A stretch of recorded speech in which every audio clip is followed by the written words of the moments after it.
Chapter 461. Da-da-da-da. Gunshots rang out in the narrow passage.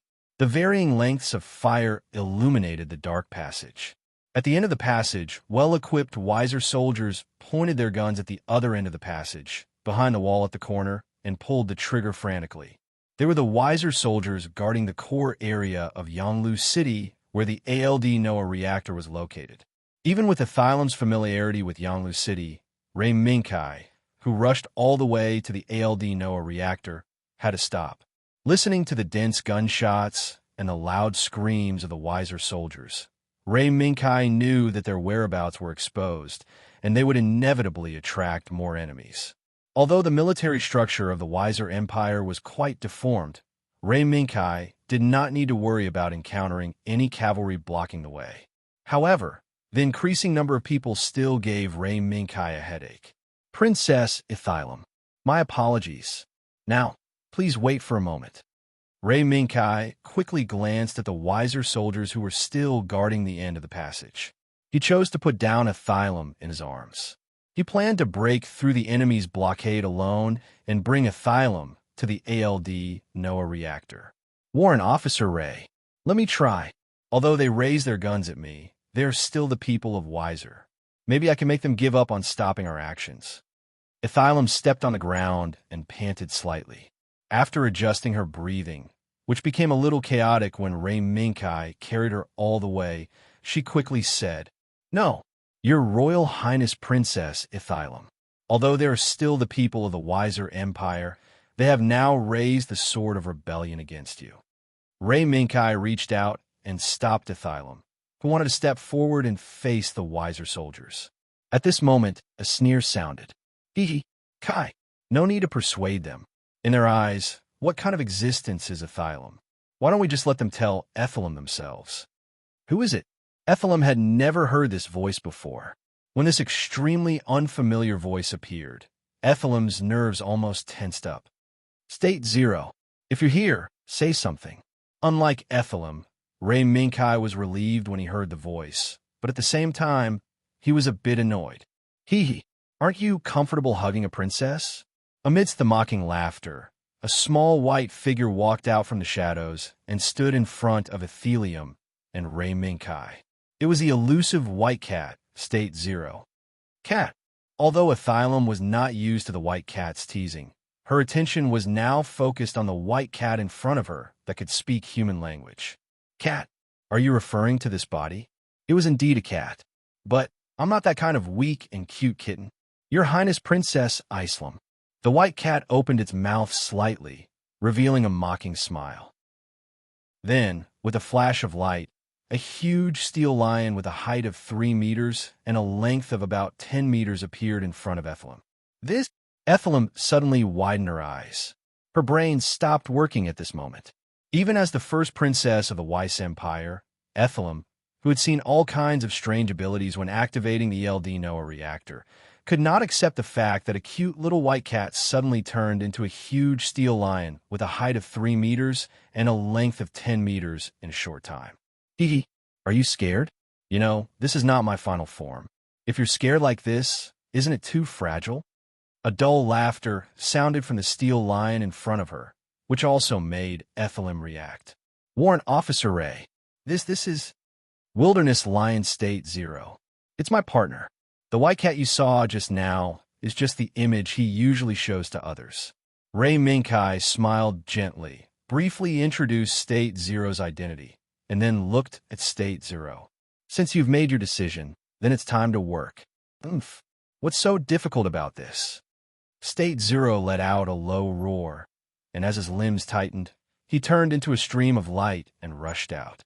Then, the entire passage was suddenly filled with dense gunshots and screams.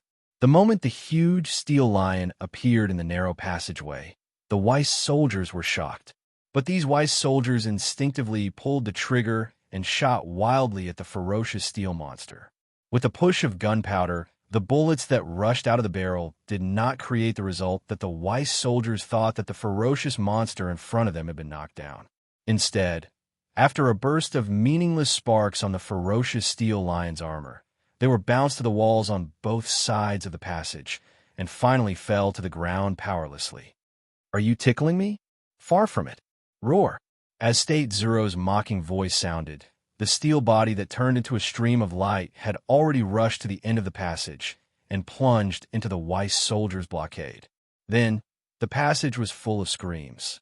After the last scream, Ray Minkai walked out from the other end of the passage with Aethylam. He looked at the passage that was already filled with blood in front of him silently. "Princess Aethylam, please forgive me for offending you." Ray Minkai glanced at the blood that had flowed to Aethylam's feet and suddenly said. However, Aethylam reached out and stopped Ray Minkai, wanting to carry her through the passage that was already filled with blood again. "No, Warrant Officer Ray, thank you very much for your kindness. But now, I want to let you do it yourself." Aethylam's voice trembled a little, but her words revealed her determination. Ray Minkai was silent for a moment.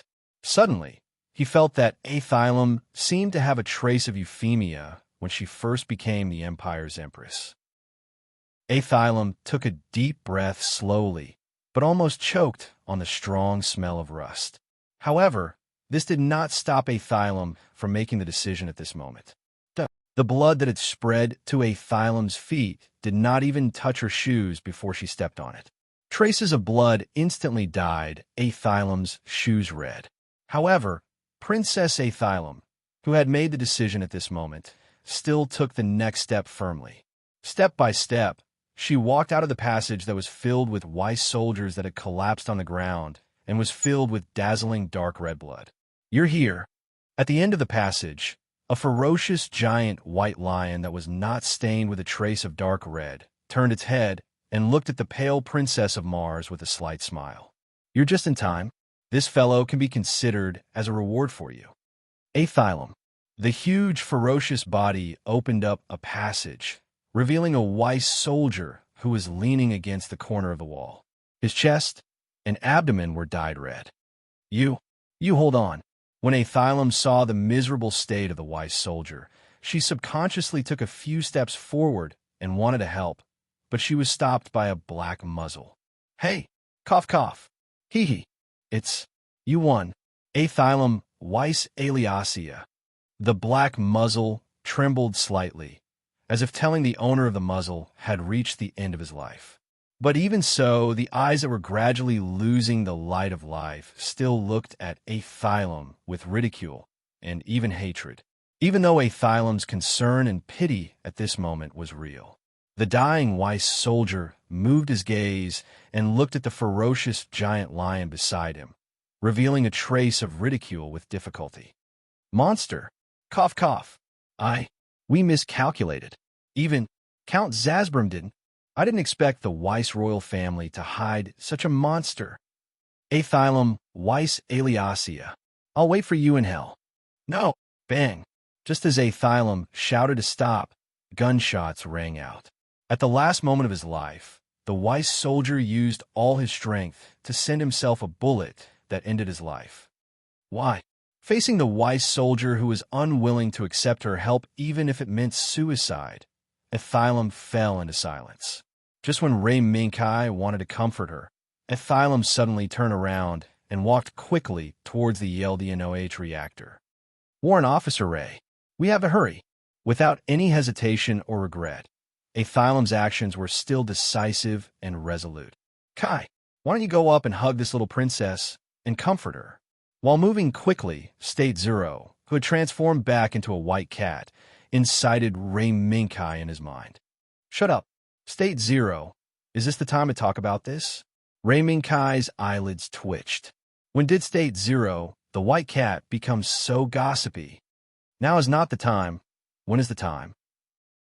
You see, now that the princess who was running around for the fate of the country was assassinated by soldiers loyal to the Empire and even committed suicide in front of her, isn't this the best time to comfort her? If you do it now, you might even be able to capture the little princess's heart. "Shut up." Lei Minkai frowned and unceremoniously raised his hand to grab the state of White Cat Zero and threw it forward. "Stop talking nonsense. Get to work." Roar. "Kai, just you wait. Why go back? I will complain to your empress." After being thrown by Lei Mingkai with all his might, State White Cat Zero, which had been tumbling in midair for a few rounds, turned into a ferocious and terrifying steel lion the moment it landed on the ground. It roared again and again, tearing apart the enemies in front of it. In front of the wild lion, no matter how many soldiers Yang Lu City sent to stop Rei Mingkai and Ethelum, it was useless. In the face of armor that could withstand semi-automatic rifle bullets and even rifle grenades, the role of the wise soldiers was to create a seemingly terrifying barrage. But in reality, it was meaningless under the impact of the wild lions. Thus, relying on the almost invincible impact of the wild lion, Rei Mingkai and Ethelum smoothly arrived at the core of the ALDNOH reactor. "We are here." State Zero moved its huge head left and right, and after looking at the empty passage, it slowly turned around and walked into the path where the ALDNOH reactor was located. "Princess Ethelum, it's up to you now." Rei Mingkai stood on the side of the door and guarded the surroundings with the wild lion. "Okay, thank you very much, Warrant Officer Rei." Ethelum nodded slowly, then walked to the door, looked down at the string of red footsteps behind her, and walked into the room of the ALDNOH reactor resolutely. She placed her right hand on the spherical activator of the ALDNOH reactor. "Today, I will stop this meaningless war. In the name of the Weiss Empire's first princess, Ethelum Weiss Aliasia, ALDNOH, stop." Soft light poured down from the dome, and the unconscious soul gradually woke up under the soft light. With the recovery of consciousness, the pair of eyes that silently endured the pressure from the surroundings also opened at this moment. At the same time, there was a pleasant voice that made people want to pay more attention to it. "You are awake, Serene Troyette." A clear voice sounded, and also said the name of the soul that woke up from the coma. Hearing someone call his name, Serene suddenly opened his eyes. But he saw a scene that made him puzzled, but it was a somewhat familiar figure. Lavender hair? No. Under the soft light pouring down from the dome, the lavender hair gradually changed. In a blur, the unfamiliar lavender hair turned into him, the figure that Serene Troyette had been missing day and night, the figure that he once thought was dead. Her Highness Princess Aserum. In the whisper, he couldn't believe that the figure in front of him was the person that he had been missing day and night. Yes, a soft touch came from his hand, and a clear voice gradually lingered in Serene's heart thousands of times. "Serene, I am Ethelum Weiss Aliasia. I am your Princess Ethelum. Slain, open your eyes and take a good look at my face." Under the flowing soft light, the blurry face gradually became clear, until Serene's breathing became rapid. She smiled softly. "Serene Troyette, it's me, I'm back. I'm back from the hands of those villains. But now I have lost the ability to walk freely." The smile of the princess in front of Serene revealed an unerasable sadness, which made Serene's mind that was still in a hazy state suddenly wake up. "Princess Ethelum, what happened to you? Where's Adelizo?" Moving his gaze, Serene saw that Princess Ethelum was actually sitting in a wheelchair, and Adelizo, who had always been by her side, wasn't standing by her side. "Dead. In order to protect me, Adelizo was killed by the Earthlings." Ethelum lowered her head and said sadly, "What?" Serene's thoughts were almost stuck. Could it be that the one who murdered Ethelum wasn't Count Zasbrum? How did she become an Earthling? "Serene, no need to doubt. Right now, I am the truth. I am the true first princess of the Martian Weiss Empire, Isalam Weiss Aliosia." The beautiful song sounded again. However, for some reason, Serene gradually didn't want to continue thinking in the song, and he could only quietly stay beside Ethelum. "Serene, do you know? People who have done bad things have to pay the price. Now, the people who have hurt me have to be punished after all, right?" Looking at Serene's expression gradually becoming sluggish, Ethelum's mouth quietly curled up. "Yes, Your Highness Princess Ethelum. Those who have hurt you must pay the price." "Yes. Now, it's time for them to pay the price." Ethelum's voice suddenly became high-spirited. "Look, Serene, this is the punishment I gave them. The soft light on the dome suddenly changed, and it turned into a void with countless floating gravel. Meanwhile, in the void, Yanglu cities that pointed toward Earth were poised and ready to go. Looking at the Yanglu city that pointed to Earth, the princess in the wheelchair waved her hand and ordered loudly, "In the name of the first princess of the Weiss Empire, Ethelem Weiss Eliasia, descend. Orbit Knight of the Weiss Empire, burn all the enemies in front of us to ashes." Under the order of the princess, the sky above Earth was once again swept by the flames set off by the rapid descent of Yanglu City. And the ultimate goal of these Yanglu City was the Earth Alliance headquarters that was in a fierce battle. Chapter 462.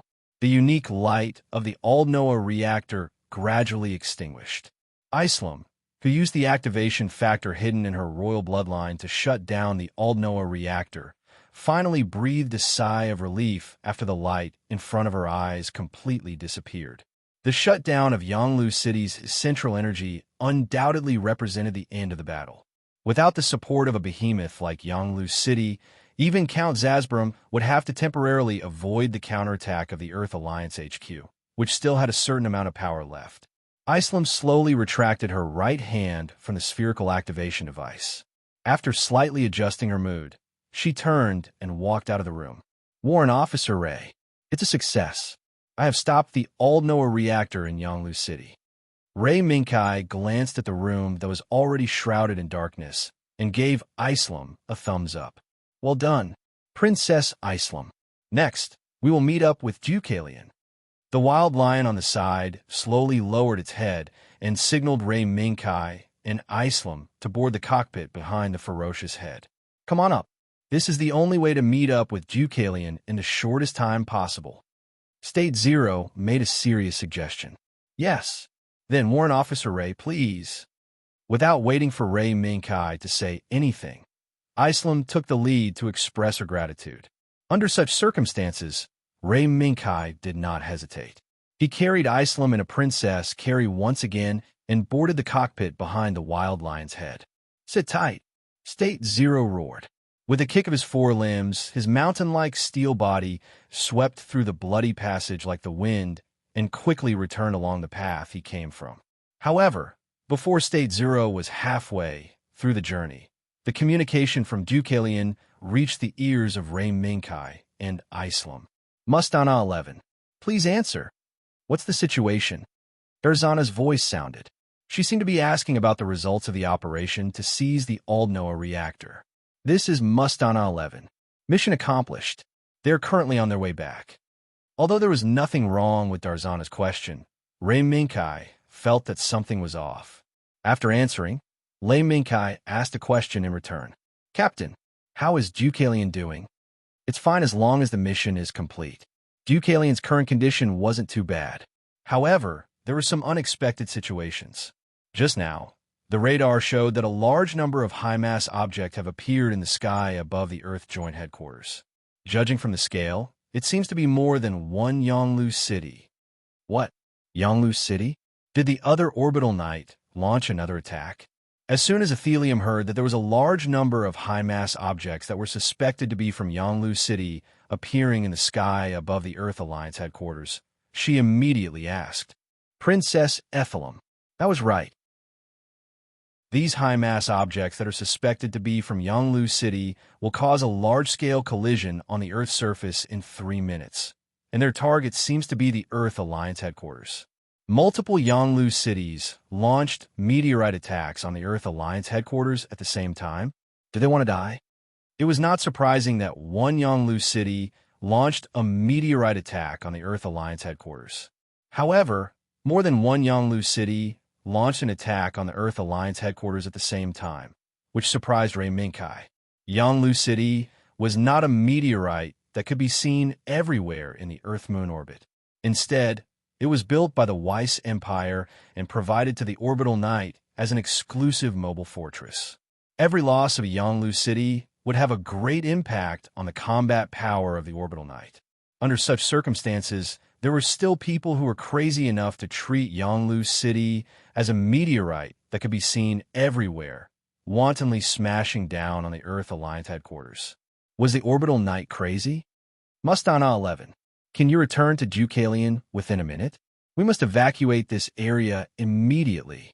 Otherwise, we will be killed by the meteorite impact caused by the Yanglu city. Darzana's voice was filled with unwillingness. They had clearly achieved the key to victory in this battle, but they did not expect the enemy's approach to be so crazy. Captain, if Deucalion evacuates, then what about the people in the headquarters? Ethelum's eyebrows were deeply furrowed. The madness of the orbital knight was unexpected to Ethelum, but now she was concerned about the people who had evacuated to the fallout shelter because of the battle. Faced with this question, Darzana was silent. From a moment the troops, led by Zasbarum, invaded the Earth Alliance headquarters, Deucalion lost contact with the headquarters command center. Darzana did not know what was going on in the Earth Alliance headquarters. The only thing she knew was similar to what Ethelum knew. Except for the Earth Alliance soldiers who were still fighting on the front line, most of the other people had already entered the fallout shelter and waited for the end of the battle. However, in the face of the crazy meteorite impact of Yanglu City, how useful could these fallout shelter facilities be? Darzana was not confident. Then, let's evacuate quickly. Surprisingly, Ethelum didn't linger on this issue for long. Instead, she expressed her opinion straightforwardly. It was as if the question just now was just a spur of the moment. However, the trace of pain between Ethelum's eyebrows was seen by Rei Minkai. Hey, Kai, kid, you're not thinking of doing something stupid again, are you? The voice of the White Cat State Zero sounded in Rei Minkai's mind. The moment Rei Minkai noticed Ethelum's pain, the White Cat State Zero also noticed the change in Rei Minkai's mind. No, I'm just expressing my feelings. State Zero, you don't have to be nervous. Although Rei Minkai could not bear it, it was not something he could decide now. In the blink of an eye, the wild lion had passed through many passages in Yanglu City and returned to the deck of the city. Deucalion, too, was waiting for him. That's a lion. Wangwen Yunzi, who was on guard, saw the figure of the wild lion and suddenly screamed. In a panic, Wangwen Yunzi almost pulled the trigger and let her landline, Ariel, fire a series of shots at the wild lion. Stop, Yunzi. That's Warrant Officer Lei, World Mound Inafan, who was guarding at the side, quickly let her Sleipnir raise the muzzle of Wangwen Yunzi's gun to prevent Wangwen Yunzi from accidentally shooting her teammates. Warrant Officer Lei. Finally, she saw Lei Minkai and Ethelum sitting behind the head of the wild lion. It's a lie. Where did this lion come from? The secret weapon of the Earth Alliance? Wangwen Yunzi's little head kept turning, but she could not figure out how the wild lion appeared. That's our partner, Miss Wangwen Yunzi. A pink figure appeared in the open cabin door. It was Euphemia.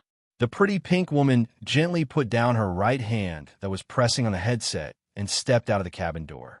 She stood on the deck of Yanglu City, facing the cold wind and looking at the approaching wild lion. You've worked hard, Kai. And you, Princess Ethelum. You've worked very hard. Euphemia showed a smile of appreciation, and the scene of slaughter that White Cat State Zero expected did not happen.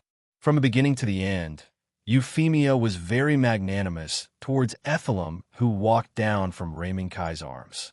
Miss Euphemia, sorry, it was a moment of desperation.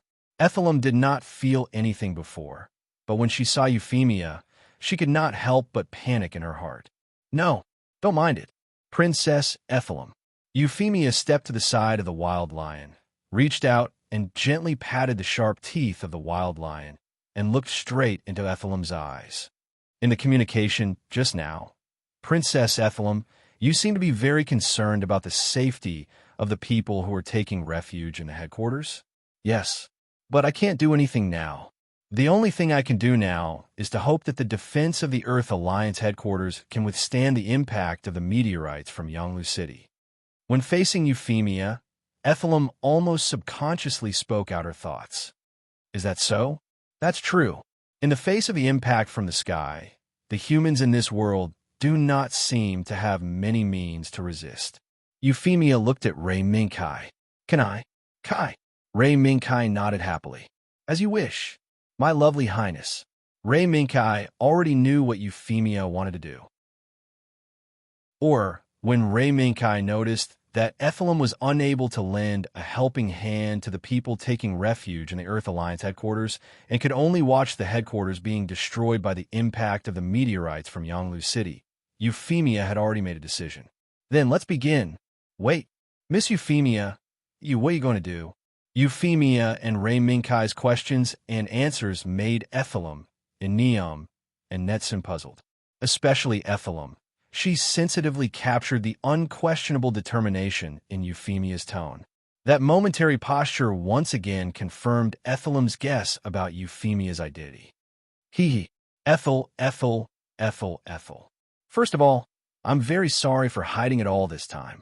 The wild lion standing behind Euphemia gradually became transparent, and at the same time, streams of light also extended out from its gradually transparent body, as if it was guided by a pair of divine hands, outlining a ferocious but solemn line in the air.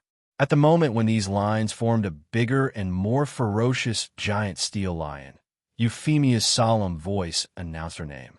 I am Holy Britain, the Lord of the Britannia Empire, Empress Euphemia Libertania, Princess Ethelum from the Mars Visser Empire.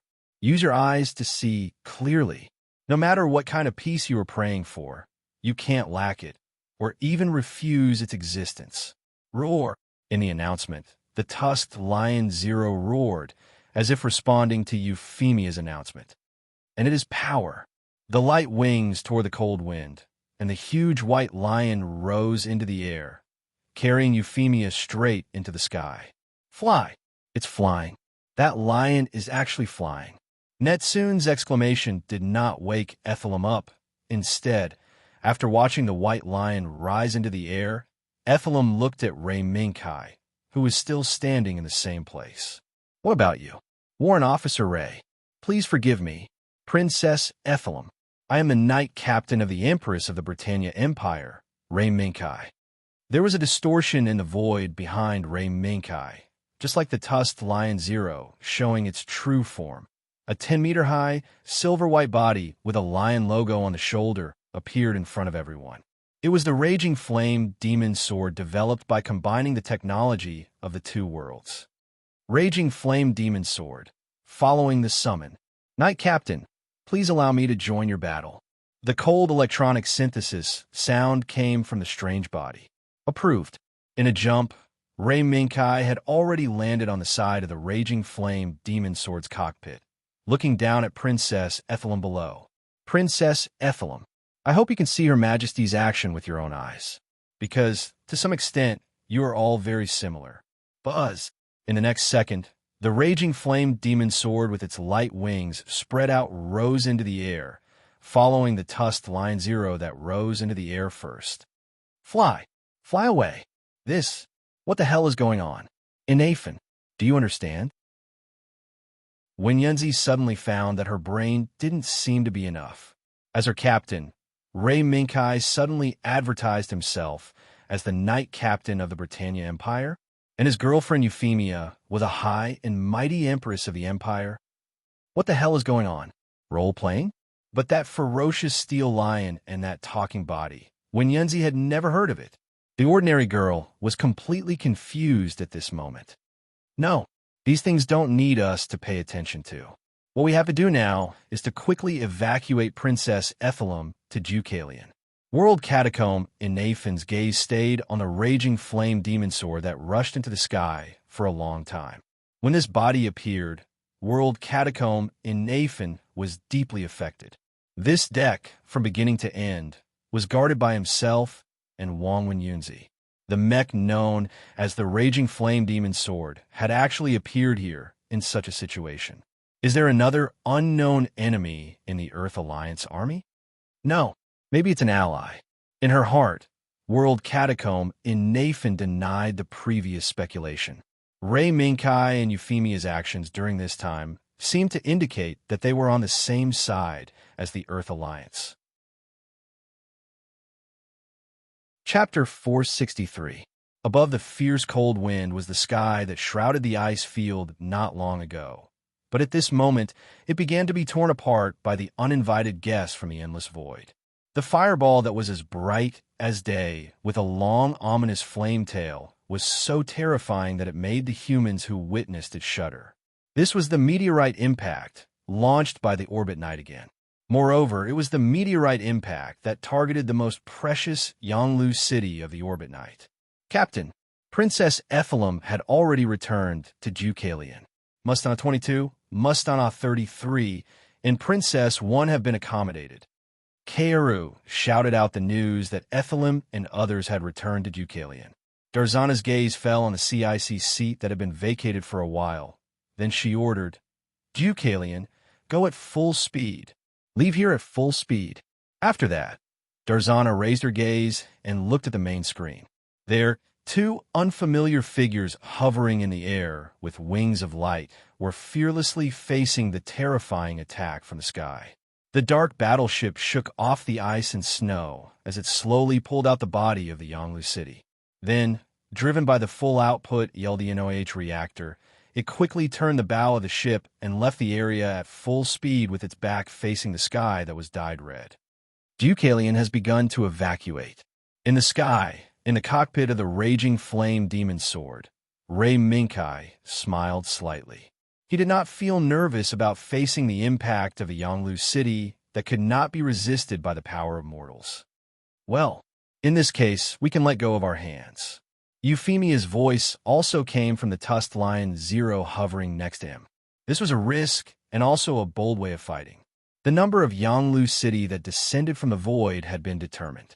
In addition to the 19 Yanglu city that landed on Earth, another 10 Yanglu city descended from the 18 Yanglu city that were still in orbit. Moreover, these 10 Yanglu city were not scattered around the world like the previous 19 Yanglu city. Instead, they swarmed toward the Earth Joint Headquarters. In other words, the Earth Joint Headquarters, a military facility that occupied an area far smaller than a town, had been targeted by the 10 Yanglu city. At the same time, these 10 Yanglu city did not care that when they collided with the Earth Joint Headquarters, not only would it cause terrible damage to the Earth Joint Headquarters, but it would also cause the same damage to the other Yanglu city. What a bunch of flies. After Lei Minkai made his evaluation, he continued, "That's right. UFFI, it looks like we have to split it half. Is there a problem?" "No, no problem at all. With Britannia's name on the line, I can still deal with 5 Yanglu cities." Euphemia's fighting spirit rose higher and higher. This was the first time Euphemia had personally piloted a mech to participate in a battle other than the battle to unify Europe. Euphemia didn't want to lose this battle because of her, because failure was equivalent to thousands of lives. "Your Majesty, there is no need to Britannia name Britannia. Leave half of the 10 Yanglu cities to me. The Excalibur is ready." Suddenly, just as the flames of the 10 Yanglu cities were about to engulf the sky, a clear and pleasant voice rang out. "Is that Teresa?" Hearing this, Euphemia's eyes flashed with a hint of surprise. "Avalon, is that Teresa? You're just in time." The raging flame demon sword raised its head and saw a familiar warship appear in a flash of light, noiselessly higher up in the sky. The moment the stream of light completely disappeared, a warship painted in red and supplemented by golden patterns gradually lit up from both sides of the warship. Radiant light wings extended from the back of the warship's wings. This was it. This battleship named Avalon had activated its strongest trump card, the Excalibur. Endless light emanated from the radiant light wings, like ancient shining stars falling from the sky. Even the fierce cold wind that swept across the northern land could not blow it away, allowing it to fall like light snowflakes on the ice field below. It was a beautiful moment, but it was also a fatal one. In the bridge of Avalon, Teresa, dressed in the Empire's military uniform, slightly clenched the chair handle with her right hand. This was the first time she faced such an amazing situation since she became a warship commander. Excalibur is 95% charged, target locked. "Captain, you can fire at any time." Wait. Avalon's almost elongated triangular hull had been unfolded, revealing a huge cannon barrel protected by many armors. the main firing core of Excalibur. Although there were living areas, Naku, and many other areas on Avalon, one fact could not be erased. That was, from a certain perspective, Avalon was a cosmic warship built on a particle beam cannon with terrible lethality. At this moment, it was time for this terrible particle beam cannon to show its power. Excalibur is 100% charged. Captain, there is 1 minute left before Yanglu City comes into contact with the long-fanged lion and the fiery demon sword. Time could not wait any longer. If they waited any longer, the aftermath of the explosion in Yanglu City would inevitably affect the long-fanged lion and the fiery demon sword. Teresa's eyes were firm.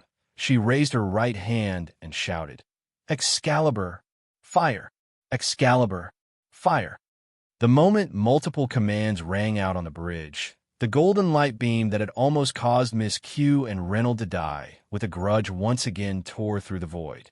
With a terrifying momentum that could destroy everything, it traversed through the sky and swept past the Yanglu City landing group that had dyed the sky red. Boom! Boom! At this moment, the atmosphere was trembling. The dense dark clouds disappeared at this moment. The aggressive flames that set off the flames dyed the sky red. And in the Yanglu City that vowed to wipe out the Earth Joint Headquarters from this world, 5 huge sparks exploded one after another. What an amazing scene it was. From the moment Avalon appeared to the time when Excalibur was fired, the time it took was very short. It was so short that when Deucalion had just discovered Avalon's appearance, the golden beam that traversed the sky had already wiped out nearly half of the 10 Yanglu cities that were attacking. Exclamations instantly filled Deucalion's bridge. In the midst of the exclamations, Darzana stood up in disbelief and stared blankly at the red battleship that slowly retracted the cannon that shot the golden beam across the sky. How is this possible? It's just a battleship. How can it wipe out the attack of 5 Yanglu cities in an instant? How is this possible? The next second, Ethelum, who had changed out of her protective suit and put on the white gauze dress, was attracted by the exclamations in the bridge. What happened? Captain Darzana. Darzana was shocked and immediately turned to look at Ethelum. It's you, Your Royal Highness Princess Ethelum. See for yourself.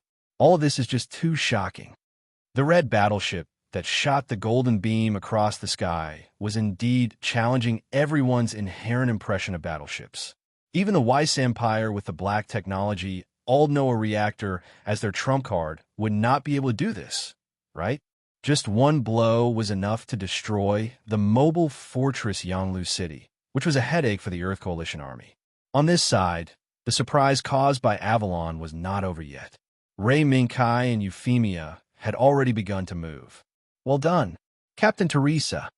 5 out of the 10 Yanglu cities had been destroyed. The pressure faced by Ray Minkai and Euphemia suddenly decreased. UFFI, the 2 on the left are yours. Let me take the remaining 3. Kai, please be careful. There were not many words between the 2. After a simple division of labor, the Long Fong Lion Zero and the Raging Flame Demon Sword moved separately. With a spread of light wings, the Raging Flame Demon Sword pulled out its body and rushed out 100 meters, rushing toward the nearest Yanglu City. At the same time, the 2 long swords at the waist of the Raging Flame Demon Sword were also held in its hands. Captain Teresa, pay attention to cover His Majesty. Understood. After Ray Minkai reminded Teresa, he put his full attention into the Lambda Drive system. Al, report the situation. The Lambda Drive system is operating normally. The cooling system is on standby. The moment Ray Minkai opened his mouth, AL understood what he meant. What's more, according to AL's own calculation results, in this situation, only unconventional means could be successful. In other words, the Lambda Drive system was necessary. Ray Minkai's eyes were fixed on the Yanglu City that was torn apart by the previous explosion, and his spirit became more and more high. With the fluctuation of spiritual fluctuations, the long swords in the hands of the Raging Flame Demon Sword gradually shimmered, like a whale swallowing the surrounding light to increase its own brilliance. until the long swords in the hands of the raging flame demon sword were drowned by this rapidly growing brilliance. Until the Yonglu city that dyed the sky red was close at hand. Rei Minkai relied on his innate instinct. His hands moved, and the long swords in the hands of the raging flame demon sword suddenly slashed down.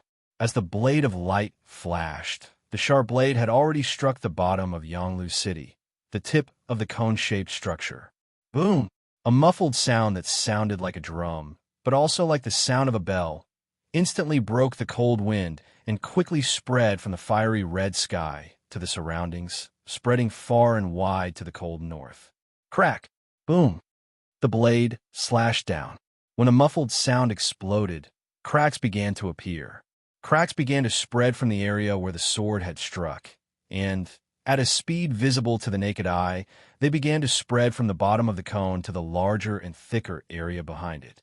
And the appearance of these cracks became the death sentence of the Yonglu city.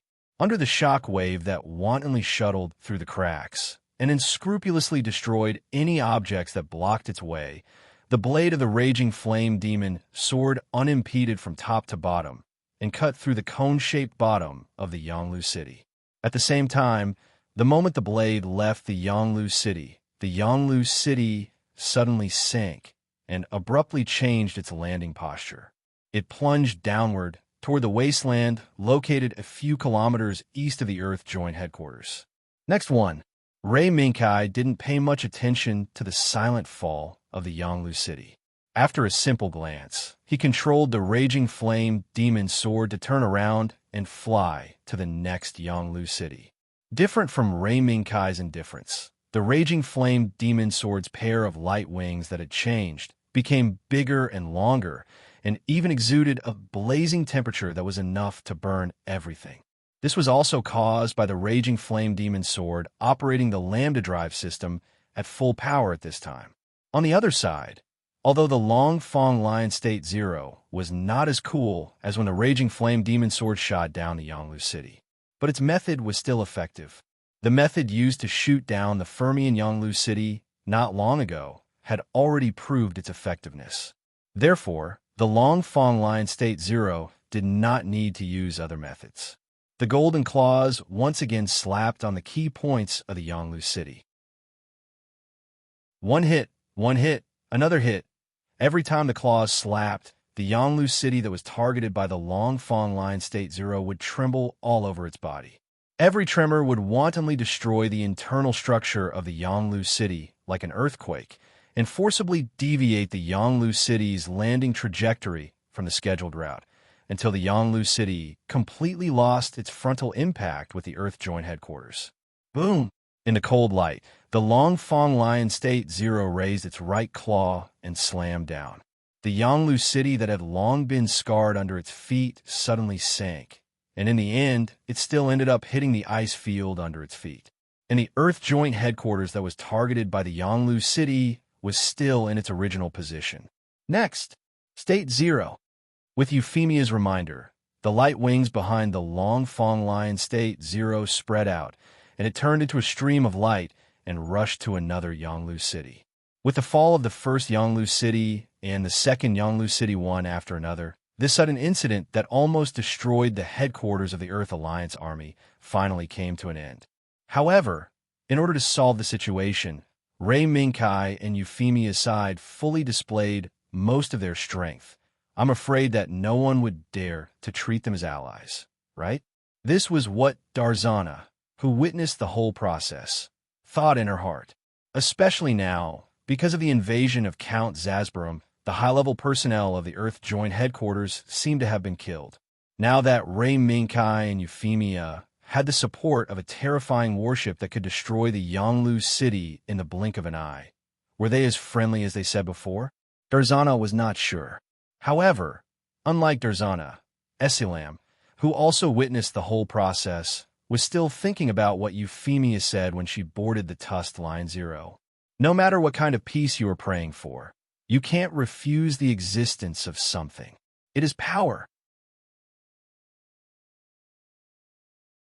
Chapter 464.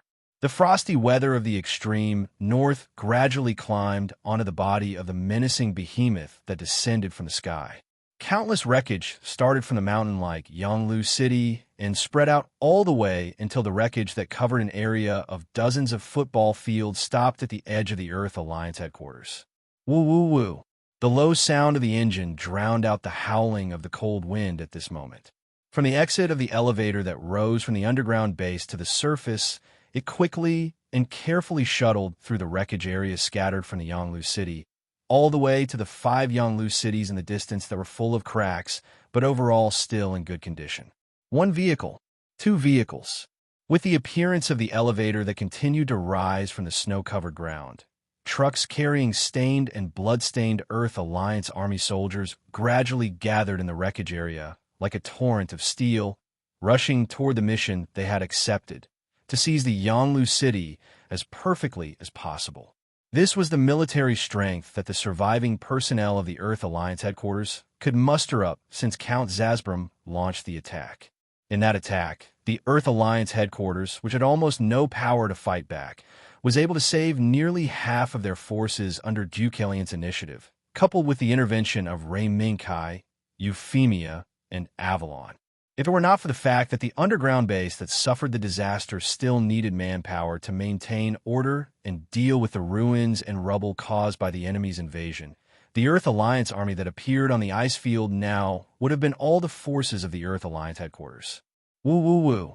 Amidst the low sound of the engine, pieces of wreckage of different sizes, still filled with wisps of smoke, and even a trace of sparks that persisted in the cold wind, quickly retreated. The Earth Alliance Army soldiers sitting in the back of the truck had mixed expressions on their faces, but they were also glad. They were glad that they could be in this sudden battle, but they also had mixed feelings that they were not the heroes who defeated the invading enemy. In the sky, the battleship Deucalion, which was once jokingly called by the Earth Alliance Army as coming out of comic book, was slowly descending from the 4th gate of the port.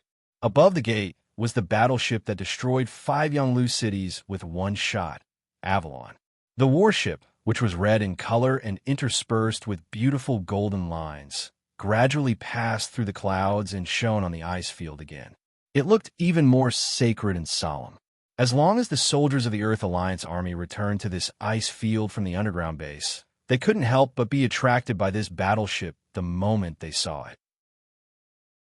What the soldiers didn't know was that the atmosphere in Avalon was a little tense. After coming to this world, Avalon's mission was to lurk in the meteorite belt in the Earth-Moon orbit and monitor the communications between the orbital night to obtain relevant information about this world.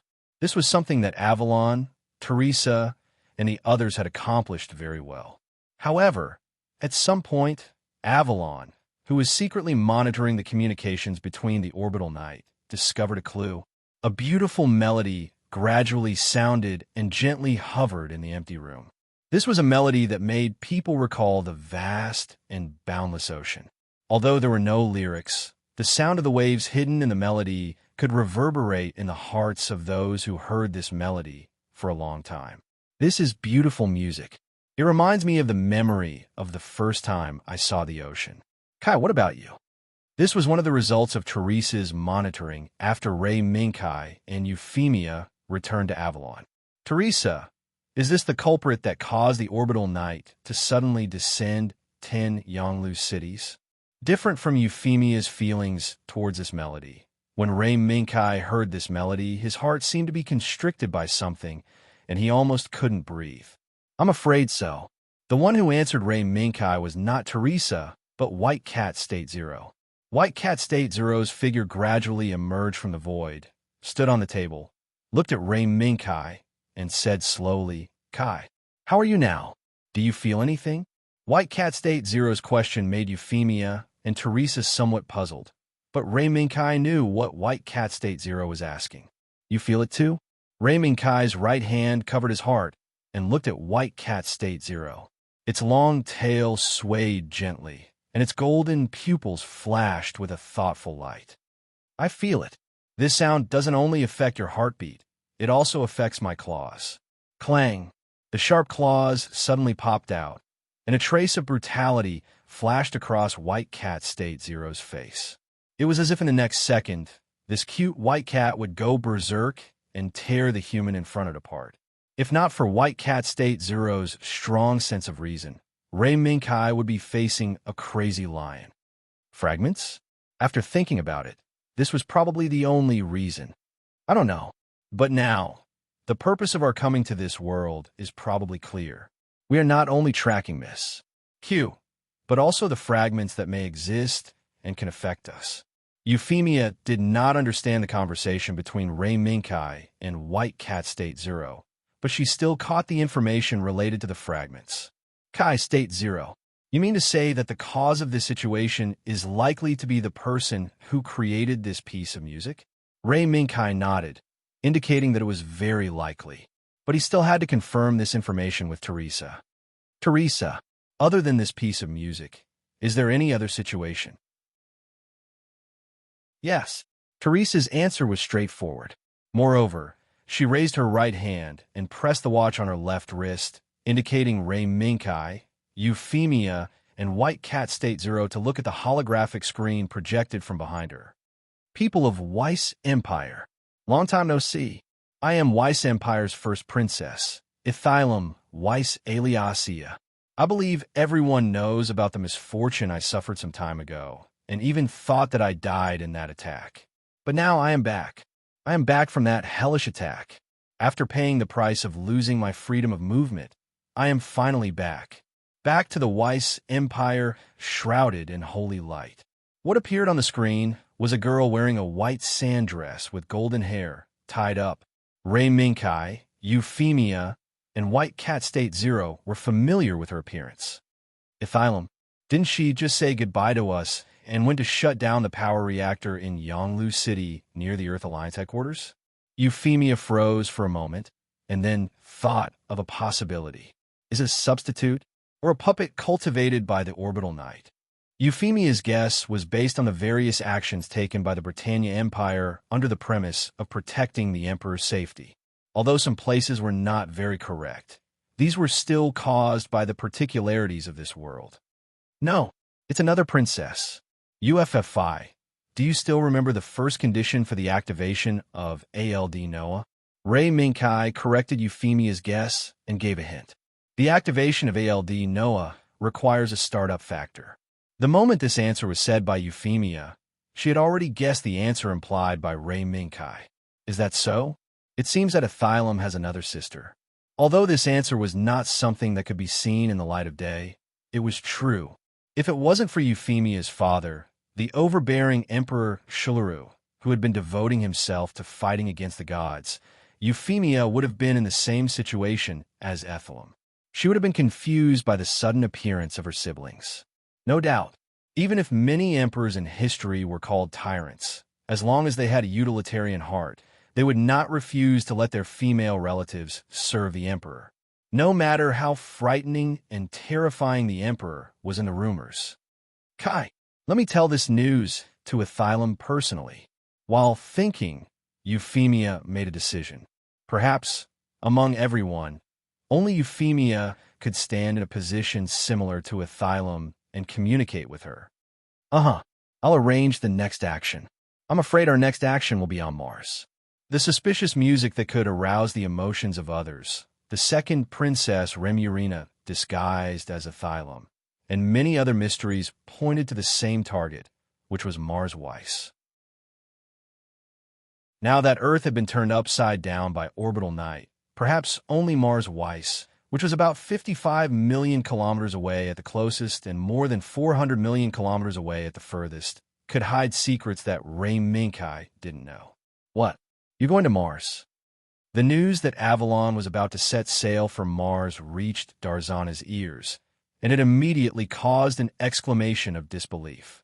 Are you going to directly attack the headquarters of the Weiss Empire? No, this is not considered. In addition, before going to Mars, we have some things to deal with in the Earth-Moon orbit. Ray Minkai's words made Darzana unable to believe it. In her common sense, Mars was far away. Since the war 15 years ago, and even further back, the communication between Mars and Earth had never been equal. The Weiss Empire, with the black technology of ALD and OH, undoubtedly control the universe between the Earth and Mars, and even firmly controlled the Earth-Moon orbit in their hands. The huge and terrifying Yanglu city was like the sword of Damocles, hanging over the heads of the Earth Coalition army for a long time, making the people on Earth tremble with fear.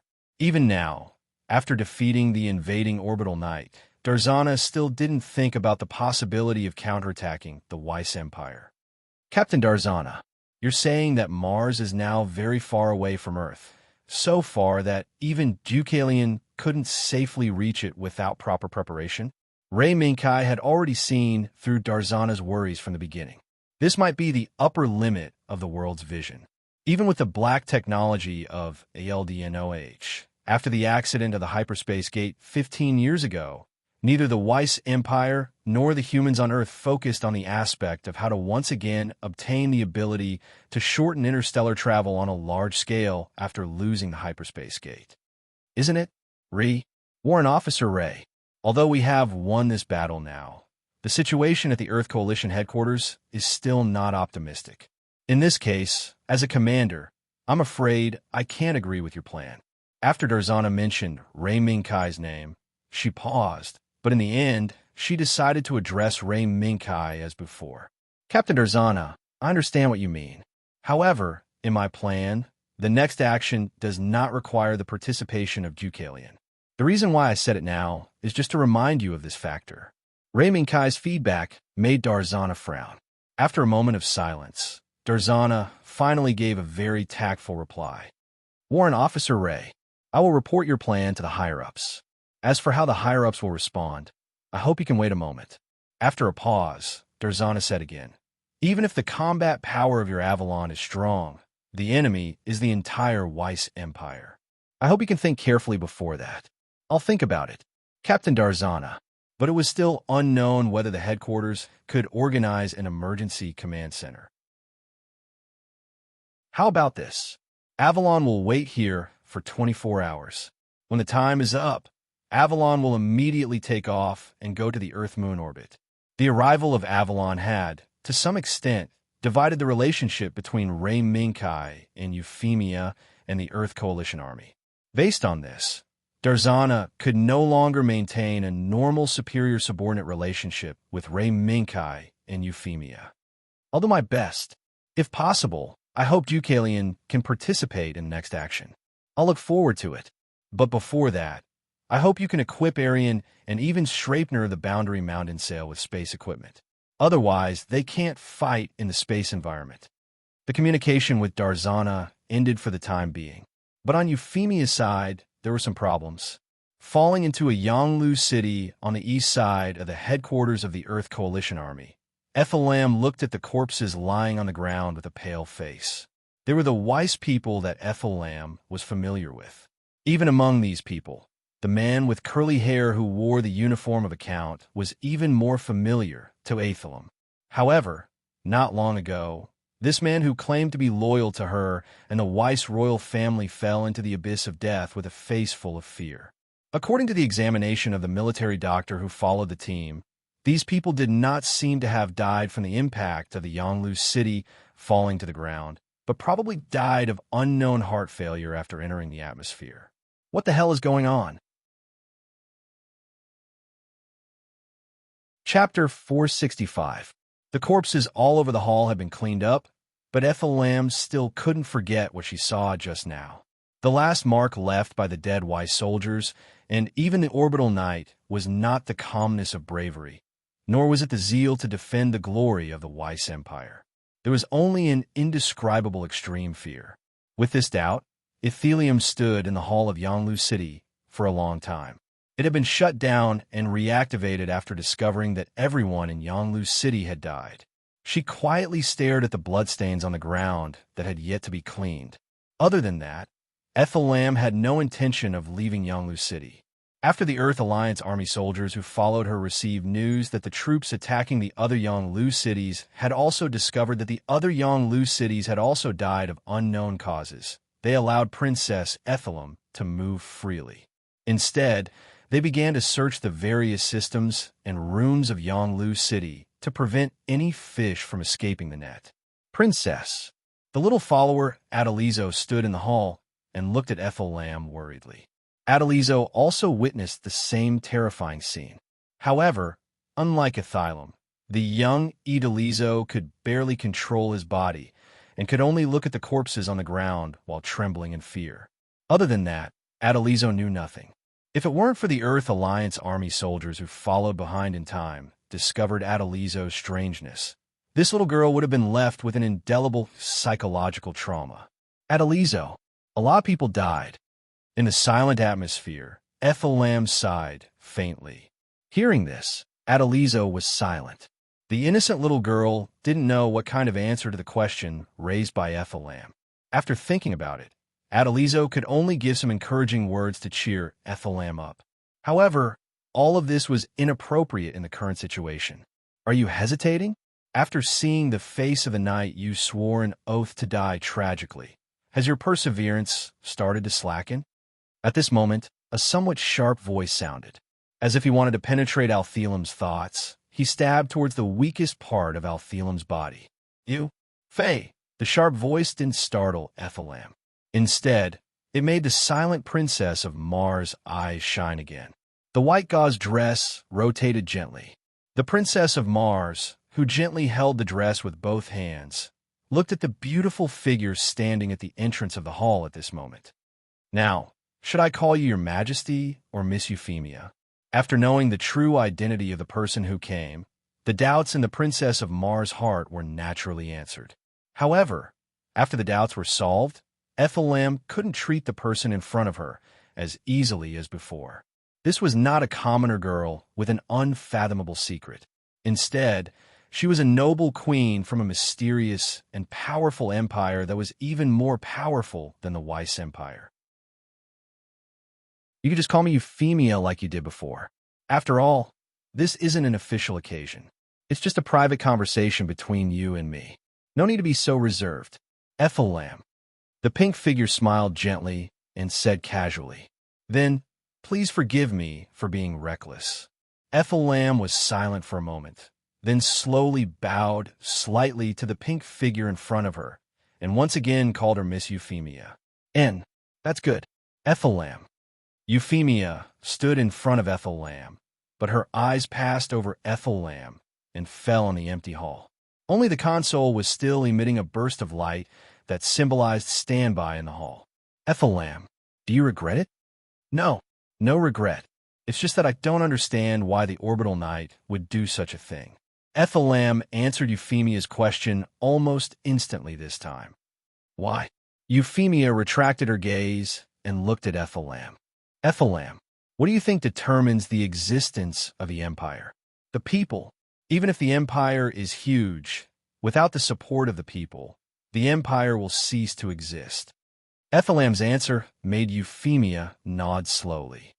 So, now you should know why the Orbital Knight launched this operation. Even if they have to kill you and launch an attack on Earth in the name of revenge for Ethel Lamb. Why? The reason why I came to Earth is to give the Empire and all the people a bigger and better living space and resources. It's simple. It's for revenge. Ethel Lamb. Euphemia raised her feet, walked past Ethel Lamb, and walked into the hall, looking at the large spherical main screen in front of her. Ethel Lamb. In the shocking change 15 years ago, Earth and the Weiss Empire were hit hard. And in this blow, the Orbital Knight, who acted as the vanguard of the Weiss Empire's attack on Earth, saw the fact clearly. Euphemia turned and looked directly into Ethel Lamb's eyes. The Weiss royal family, who advocated the difference between Weiss and Earth, blindly worshipped ALDNOH and regarded it as the truth of life, was no longer worthy of their trust and loyalty. Therefore, all the changes that happened today were the result of the germination and growth of the seeds planted in the shocking change 15 years ago. Faced with Euphemia's narration, Ethel Lamb was silent. In her opinion, Euphemia's narration was undoubtedly full of contradictions. As the Orbital Knight loyal to the Weiss royal family, their ability to control the body with the ALDNOH reactor was a manifestation of their loyalty to the Weiss royal family. If the Orbital Knight was no longer loyal to the Weiss royal family, then the LDNOH reactor would no longer respond to the call of the orbital night. Don't you understand? The doubt between Ethelham's eyebrows did not dissipate for a long time. In this regard, Euphemia sighed softly. Then she took out the information obtained from Teresa and gestured to Ethelham and Idalizo. Ethelham and Idalizo, next, I need your help with something. Moreover, this might be able to solve your doubts. Hearing this, Ethelham and Idalizo looked at each other and nodded in unison. Under the gaze of the two, a melody sounded the moment Euphemia pressed the start button.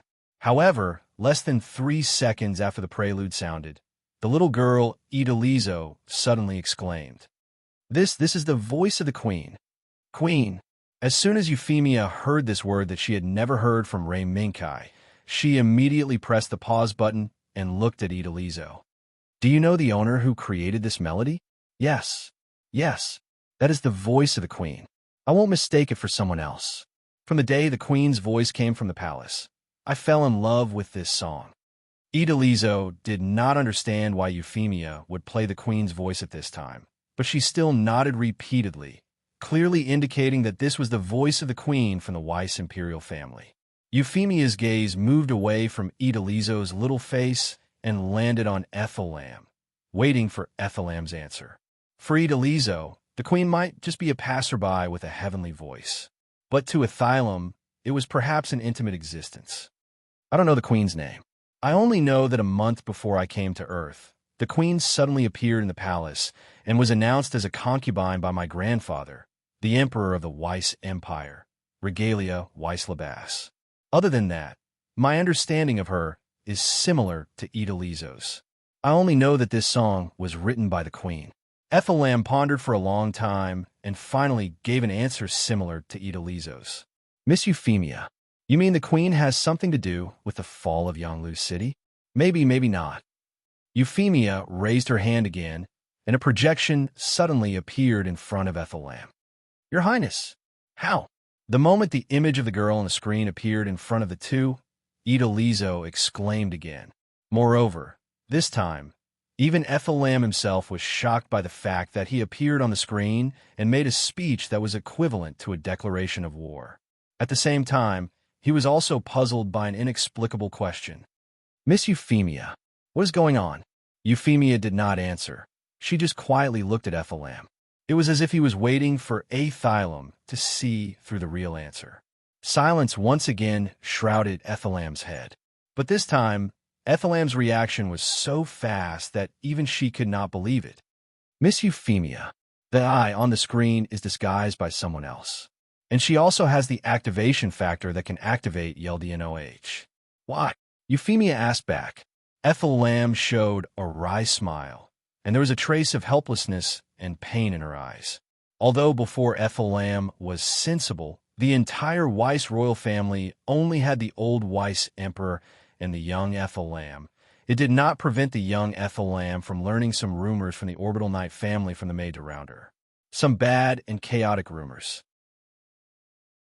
No matter who it is, no one will refuse an invitation from the strong. What's more, under the premise of the Weiss Empire's lack of resources, the invitation from the Weiss royal family, which has the most resources, will not be rejected by the Weiss people and even the Orbital Knight. The bitterness on Ethelham's face gradually intensified. Presumably this, I should be sitting in the moon base, commanding all the Orbital Knight to attack Earth as the first princess of the Weiss Empire. Perhaps this is the reason why I, the real Ethelham, was assassinated? Ethelham, whose thoughts became clearer, smoothly sorted out the ins and outs of the matter. But in the end, Ethelham herself could not tell the next speculation. The reason why the Orbital Knight could take the risk of assassination was undoubtedly from the second princess of the Weiss royal family. This princess was probably the descendant of Ethelham's father, who had left behind on the moon base when he went to Earth. At the same time, no one knew about her. It was not until 15 years later, when Ethelham came to Earth with a wish for peace, that she, the second princess, appeared and was ready to steal her identity as the first princess of Ethelham Visser Illusia. Is all of this Count Zasbrum's plan? After sorting out the cause and effect, Aziram set her sights on Zasbram. Maybe, but now it seems that he is probably just someone's chess piece. Euphemia shook her head. The mastermind behind this might be the mysterious princess consort and the person behind her. Ethellam, in 18 hours, Avalon will go to the Earth-Moon orbit, and then after solving the Earth-Moon orbit, it will turn to the Weiss Empire on Mars. Ethellam was shocked, and she could not help but imagine Avalon breaking through the defense network of the Weiss Empire with a single ship. Miss Euphemia, are you going to attack the Weiss Empire? You don't want to see that scene, right? Not only did Euphemia not answer, but she also asked Ethellam a question. No. To Euphemia's surprise, Ethellam gave a negative answer. The Weiss Empire may not be able to stop now. So, I hope someone can stop this ridiculous war from continuing. Then, do you want to come? Your Royal Highness Ethellam. If it is you, maybe you can save some unnecessary lives in the fierce battle. Ethellam's attitude was still firm. In this regard, Euphemia extended an olive branch to her. In the face of Euphemia's invitation, Ethellam pinched her skirt without hesitation and bowed to Euphemia. The first princess of the Weiss Empire on Mars, Ethellam Weissalugia, is honored by your Majesty's invitation. From this moment on, the first princess of the Weiss Empire on Mars, Ethellam Weissalugia, was invited by Euphemia Le Britannia, Empress of the Britannia Empire, to board the Empire's flagship, Avalon. Chapter 466. How many days has it been? Firmian didn't remember how much time had passed. In the interrogation day after day, Firmian had lost his sensitivity to time. The only thing he remembered was that the moment his body lost all its vitality, it was pulled back from the edge of death again and again by the mysterious green liquid that made Firmian feel fear. The Grim Reaper's scythe that frightened the world no longer had the power to see souls in front of the green liquid that the two female demons took out. Firmian didn't think he was afraid of death. Even under the halo of the noble orbital knight of the wiser empire, Firmian thought he could sacrifice himself under the enemy's butcher knife. However, in the seemingly endless experience of death, the proud orbital knight of the wiser empire finally gave in. The arrogant and noble knight who looked down on the earthlings finally chose to confess everything in the face of the death experience that Gemini prepared for her. There was no resistance. There was no hesitation. Firmian answered all the questions that the twins asked without holding anything back. He handed over all the information that he knew with both hands. It was not for the sake of praying that Gemini could release her, but for the sake of praying that Gemini could give her a quick death in the end. She fell into the endless dark abyss over and over again. Behind a thought that froze everything again and again was a thought that was sealed by the cold. All that was left was the extravagant hope of dying. In this way, the formerly arrogant female knight sat in the bright but dark room with blank eyes, quietly waiting for the routine to begin. Click! The sound of the iron lock being turned was heard. The female knight's dead eyes moved a bit, making her slowly raise her eyes and look at the iron door that was slowly being pushed open. Perhaps, in the female knight's opinion, this moment might be her last moment in this world. Finally, am I going to be free? However, the female knight's extravagant hope did not come true. The people who appeared from behind the open iron door were not the demonic twins, but her subordinates. No, it should be said that they were her former subordinates. The female knight's eyes slowly moved from the two familiar faces to the collar around their necks. The flowing light that flickered like breathing, the sleek and smooth appearance. Behind this seemingly fashionable appearance, the female knight's gaze turned slightly solemn. The demon Gemini's methods were truly impressive. Not only did he use that terrifying method on himself, but he also used the collar bomb on his subordinates to force them to submit. Demon, after cursing in her heart, the female knight asked slowly, "Are you guys here to send me on my way?" The female knight's question made the two men's movements slightly stiff, but they didn't know what to say. Facing the master they were originally loyal to, the two men subconsciously looked at each other, then lowered their heads. They were not as loyal as their companions who died under the demon Gemini's spears, nor were they as fearless of death. When the crimson blood of their loyal companions flowed down their shoes, they surrendered. "Count Firmian, please come with us." The female knight's gaze made the two men restless. If it weren't for the Gemini's order and the threat of death, the two men probably wouldn't have the courage to appear in front of Firmian again. "Let's go." However, the only thing left in Firmian's heart was the desire to die, and he didn't have the anger of a traitor. The gaze that gradually became deathly still made the two men sigh in relief, but they also felt a trace of guilt. Looking at Firmian, who walked out of the cell, the two men suddenly felt that their companions who died to protect Count Firmian's dignity might be the best ending. At least, they wouldn't be tormented by reality like they were. This was the first time Firmian walked out of the cell since she was captured. The familiar yet unfamiliar passage didn't make Firmian sad at all. She just silently walked forward, following the guidance of her memory, step by step, to the command center that once belonged to her. As long as she finished this journey, she might be free. After passing through the last aisle, Firmian saw the two figures standing on both sides of the command center gate.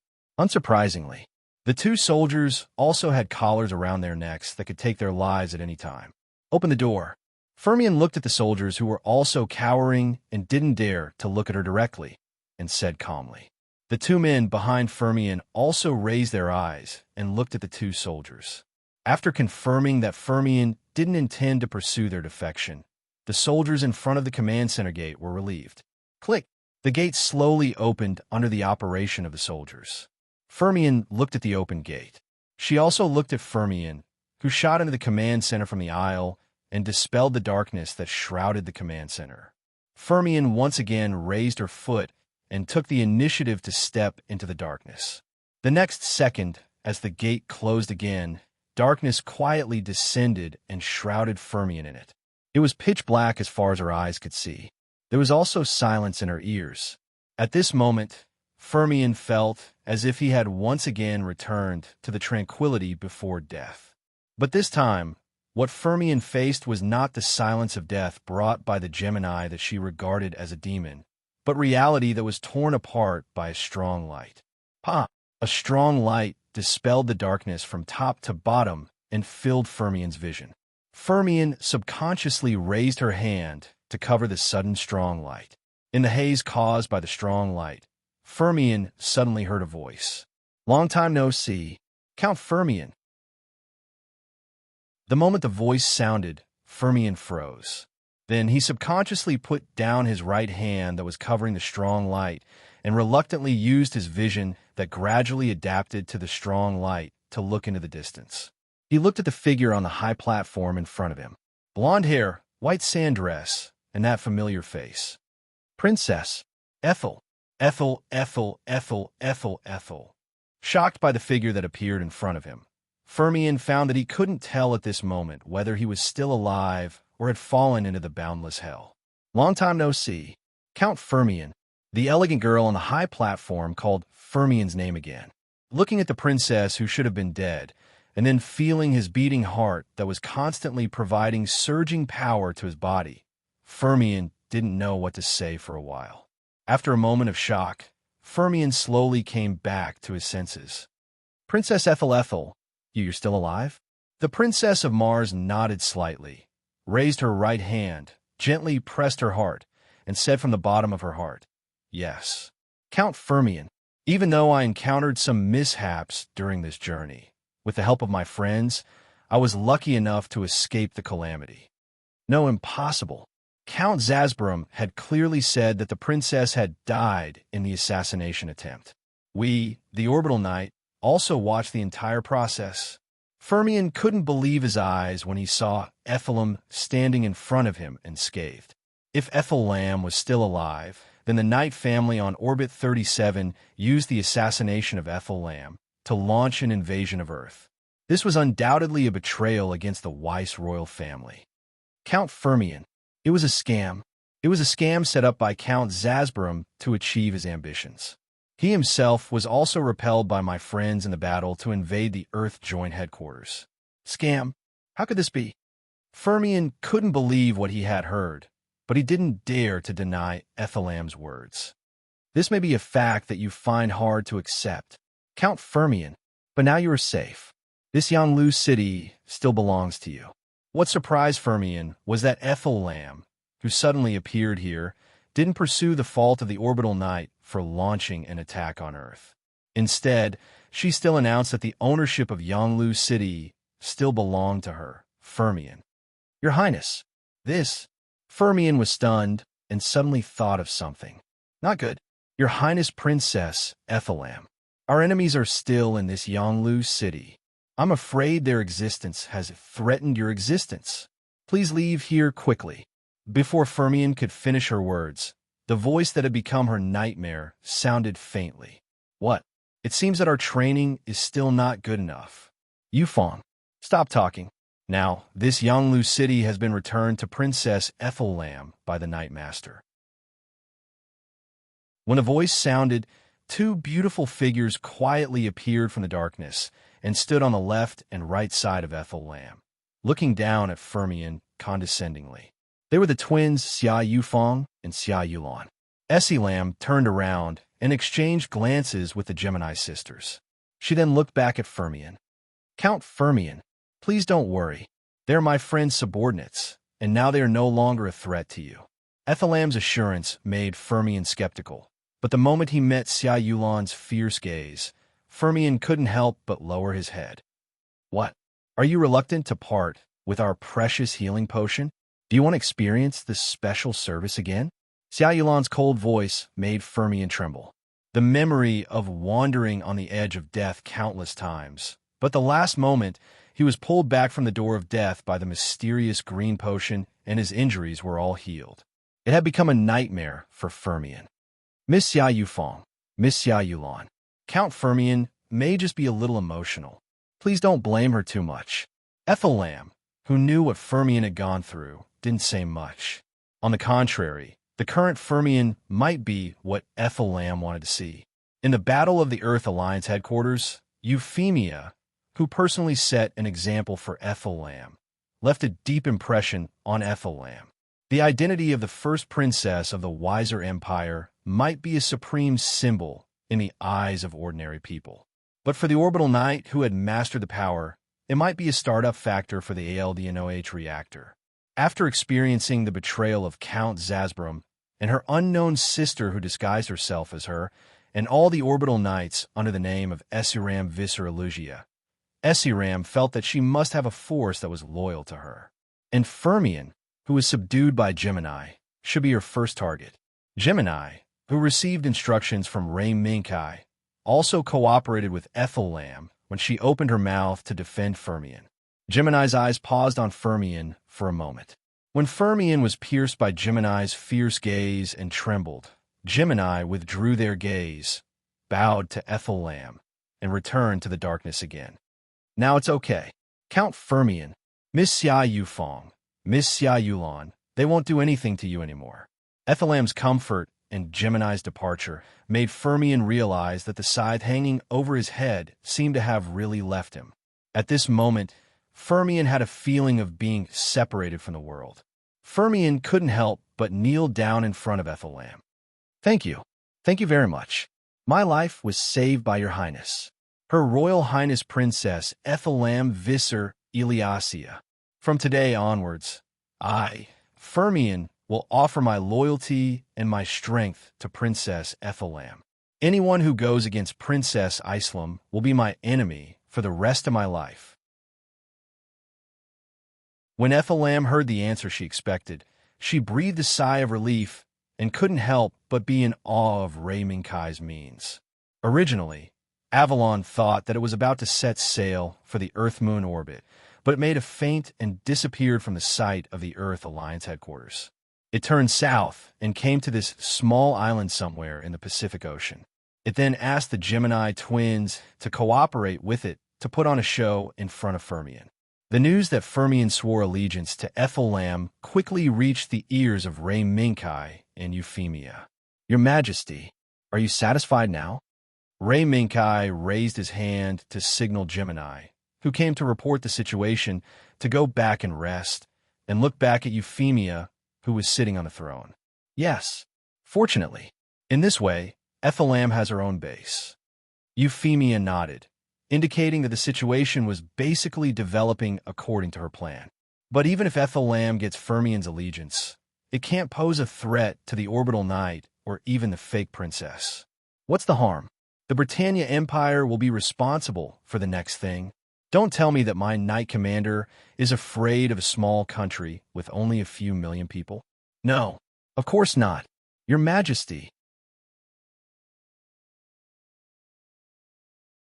Chapter 467. Aha! Amidst the strange laughter, Royd, who had not been seen for many days, and his inseparable assistant, Cecil, came in front of Ray Minkai. Long time no see. Knight. The first one to salute Ray Minkai was Cecil, followed by the weird-looking Royd. He rushed in front of Ray Minkai and looked up and down at Ray Minkai. Your Excellency, Knight, I heard that you have invited the princess of the Martian country back. Can you ask her to assist me, so that I can advance the analysis of the LDNOH reactor further? Royd now looked like a little kid who had gotten a new toy. He couldn't wait for others to tell him how to play with a new toy. It seems that Cecil and Royd have been in good shape recently. I'm relieved. Ray Minkai first nodded to Cecil, then looked at Royd. Royd, now is not the time for you to concentrate on studying LDNOH. In the following time, Avalon must go to the Earth-Moon orbit and clear the last obstacles to Mars. As soon as he heard Ray Minkai's words, Royd's eyes suddenly flashed. However, Royd's face was still without any tension. He even rubbed his hands and tried to negotiate with Ray Minkai. He tried to get Ray Minkai to agree to let Royd meet the Martian princess, Ethellam, and learn about LDNOH. Your Excellency, Knight, don't you want to get your hands on the technology of LDNOH? Through this period of research, I found that the energy output of the LDNOH reactor is almost infinite, and under certain specific factors, it will show a variety of magical powers. Although the activation of ALDNOH requires the use of startup factor, it is undeniable that the existence of ALDNOH is the key to completing the energy structure of our Britannia Empire, which is still in the transition period. Ray Minkai naturally understood what Royd said, but the reason for rejecting Royd was still the same. Now is not a good time for Ethellam to assist them in analyzing LDNOH technology. As long as the chaos in front of them was solved, it would be a good opportunity for Ethellam to focus on assisting Royd in analyzing LDNOH technology. Ray Minkai did not refuse, but his expression had explained everything. Royd, who seemed crazy but was actually quite good at reading people's expressions, immediately understood what Ray Minkai meant. He waved his hand helplessly, as if waving away the paranoia in his heart, and said again, Knight, I found a very interesting person just now. Interesting. Ray Minkai heard this and took a deep look at Royd. There seemed to be no one on Avalon that could be called interesting by Royd. Knight, the person Royd is talking about should be the young man who was transferred to Avalon under the order of the Earth Alliance Army. Sahil's words suddenly made Ray Minkai realize the young man she was talking about was not someone else. Instead, after Darzana discussed with the remaining senior generals at the headquarters of the Earth Alliance Army, it was finally decided to let Kebe Koichiro, Inuzuka Inafane, and Netsun Yunko go to Avalon as foreign aid to participate in the next assault on the Earth-Moon orbit. Of course, the Earth Alliance Army did not send a small team of reinforcements to provide support. Instead, considering that from 15 years ago to the present, the Earth Alliance Army did not do much research on the upcoming space battle, so they sent an experimental team. Moreover, the airframes of Yubei Koichiro, Inuzuka Inafane, and Netsuin Yunko were not Aryan or Sleipnir, but the airframes provided by Avalon, Alpha, and the subsequent airframes designed and produced. Is that so? Royd, tell me, how interesting is it? Ray Minkai made various speculations in his mind, but his mouth was trying to get Royd to tell him why it was interesting. Yes, that young man is very interesting. Knight, Do you know what that young man looked like when he saw the Lionheart Knight? Royd's hands shook back and forth, as if he was describing the situation at that time. But Ray Minkai knew that the young man in Royd's words, that is, Inuzuka Inafane, was not the kind of person who showed his emotions on his face. I'm afraid Inuzuka Inafane was just expressionless, even if he was very interested in the Lionheart Knight. Although it was somewhat inappropriate, Ray Minkai began to debunk Royd's boasting. Moreover, Sayer, who was standing next to him, also followed Ray Minkai's words and made a dig at Royd. Yes, Knight is right. I think that child is a little too calm. No matter how you look at it, when he sees strange things, his performance is not as exaggerated as the captain next to him and the girl who is said to be his childhood sweetheart. Royd's words can't be trusted. Is there? Royd was stunned. Probably. Ray Minkai glanced at Royd, who was a little stunned, and said casually, Royd, then tell me what you think of Inuzuka Inafane. Royd showed a rare trace of caution. After a moment of silence, Royd slowly said his evaluation. Calm, extremely calm. No matter what the situation is, the young man's posture and actions are too mature, not like what a 15 or 16-year-old boy should have. Royd raised his hand to adjust his glasses and continued. In addition to his overly calm personality, his brain is very smart. Although I haven't talked to him much, I feel that he may have guessed some of our secrets.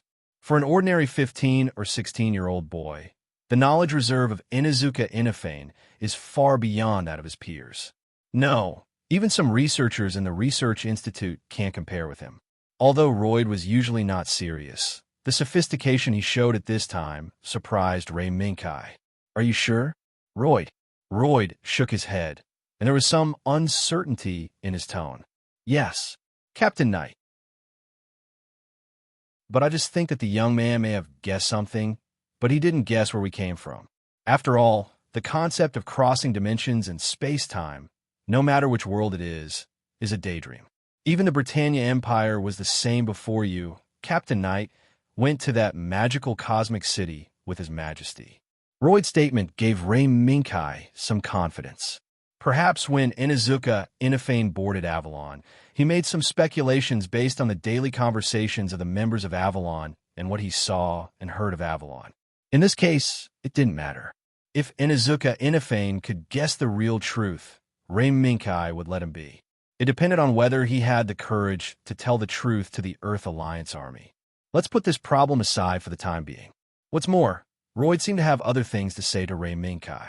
In the following time, Royd did not intend to stand in place and discuss with Ray Minkai. Instead, he pulled Ray Minkai all the way to Naku on Avalon. As soon as he stepped in, Ray Minkai saw a figure already waiting there, seemingly waiting for Ray Minkai to appear. Yo, Warrant Officer Ray, no. I should call you Captain Knight now. The light refracted by the blue bottle of Fear Oblivion made Ray Minkai squint slightly. Royd, is this what you wanted to talk to me about? Royd immediately raised his hands and shook his head. No, Captain Knight, this is not the result I wanted. It's just some exchange of interests. Captain Knight, please don't make things difficult for your doctor. As the prize for letting me see you, I promise to assist Dr. Royd in the research of that system. The blue bottle was raised high, and the liquid in it was also drawn down someone's throat with the tilt of the bottle. Hua, Fear Oblivion, it really lives up to its name.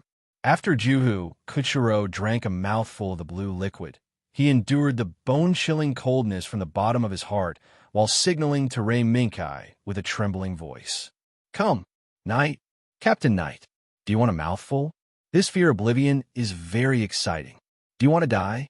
Juhu Koichiro's performance was very shocking. Before the Battle of the Earth Joint Headquarters, Juhu Koichiro almost didn't dare to drink Fear Oblivion, but now, Juhu Koichiro dared to drink a mouthful of Fear Oblivion. Judging from his expression that was really occupied by fear, this guy probably didn't do it on a whim. Hey, do you want to die? I cherish my life very much. Captain Knight. Juhu Koichiro let out a long sigh of relief, and the fear on his face suddenly receded like a tide, revealing a relieved smile. Face the fear directly. Turn it into the power in your hands. This is what Captain Knight taught me. The current Juhu Koichiro may have walked out of the shadow of 15 years ago. Royd, Saishur, you go to your work first. Don't do it again. After getting Raymond Kai's promise, Saishur hurriedly pulled Royd, who still wanted to say something, and forcibly took him away. Juhu Koichiro looked at the back of Saishur, who seemed weak but had amazing strength, dragging Royd away, and gradually showed a trace of surprise. It seems that the people on this ship are not simple people. Ray Minkai smiled slightly and congratulated from the bottom of his heart. Congratulations, Captain Juhu. Now it seems that you are much more relaxed. Juhu Koichiro, who was shaking fear subconsciously, nodded slightly. Yes, since boarding this body, I found that the memory of 15 years is just an existence that drives me to obtain more power, not a nightmare that makes me afraid of it. With that said, Juhu Koichiro suddenly shouted the name of his new landline. Yes, Alpha. I can't understand what you said. Captain Juhu. Two lights lit up in the depths of Neku's shadow, which was the light of the electronic eyes. That was Juhu Koichiro's new body, Alpha. Hey, it's quite interesting. If it weren't for the fact that sometimes Alpha couldn't understand what I said, maybe I would have thought of it as a living person. A living person? Al, do you think the same of yourself? Juhu Koichiro's words did not lead to Ray Minkai's ridicule, but Ray Minkai also showed a mysterious smile. No, Knight Captain. We are intelligent AI created by the Whisperer using programming tools. The fundamental purpose of our existence is to assist the pilot in the battle and help the pilot win the final victory. As soon as Ray Minkai's words fell, another cold, obviously synthetic electronic voice sounded on the other side of Neku. This is... Juhu Koichiro's eyes gradually widened. Al, this is the intelligent AI of my special Raging Flame Demon Sword, and it is also the prototype of the intelligent AI of Alpha. Am I right?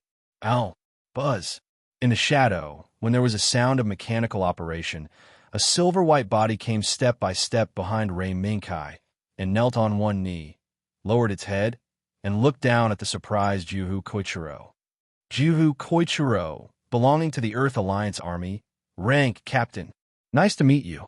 Nice to meet you. I am the intelligent AI of the Raging Flame Demon Sword, AL. Although AL's voice was a cold electronic synthetic voice, the tone and even the subtle movements of the body seemed to be as vivid as a real person.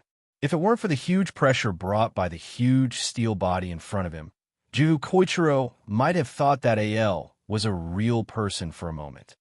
Nice to meet you. After being stunned for a while, Juhu Koichiro suddenly looked back at where his body was. Alpha, you won't become like this, will you? No, Captain Juhu. Alpha is not my name, but my code name. In my program, there is no comprehensive program like AL. In order to more efficiently assist the pilot to win the final victory, my underlying code has been optimized. As if to verify this statement, Alpha, who is shrouded in shadows, did not act independently like the Raging Flame Demon Sword, but quietly stayed in place, waiting for Juhu Koichiro's next instructions. However, Juhu Koichiro didn't understand what Alpha was talking about at all. After thinking hard for a moment, Juhu Koichiro looked at Ray Minkai. Knight Captain, if there is a chance, will that guy become like your AL? This question made Ray Minkai a little surprised. Captain Juhu, are you sure? Not everyone can accept that in their body there will be an AI that is no different from a human. For ordinary people, steel machines with self-thinking and self-logic are equivalent to monsters in a certain aspect. Juhu Koichiro raised his hand and touched the back of his head. There was a trace of hesitation in his eyes, but it quickly disappeared. He said, if possible, I want to give that guy a name. Let's call him Humra.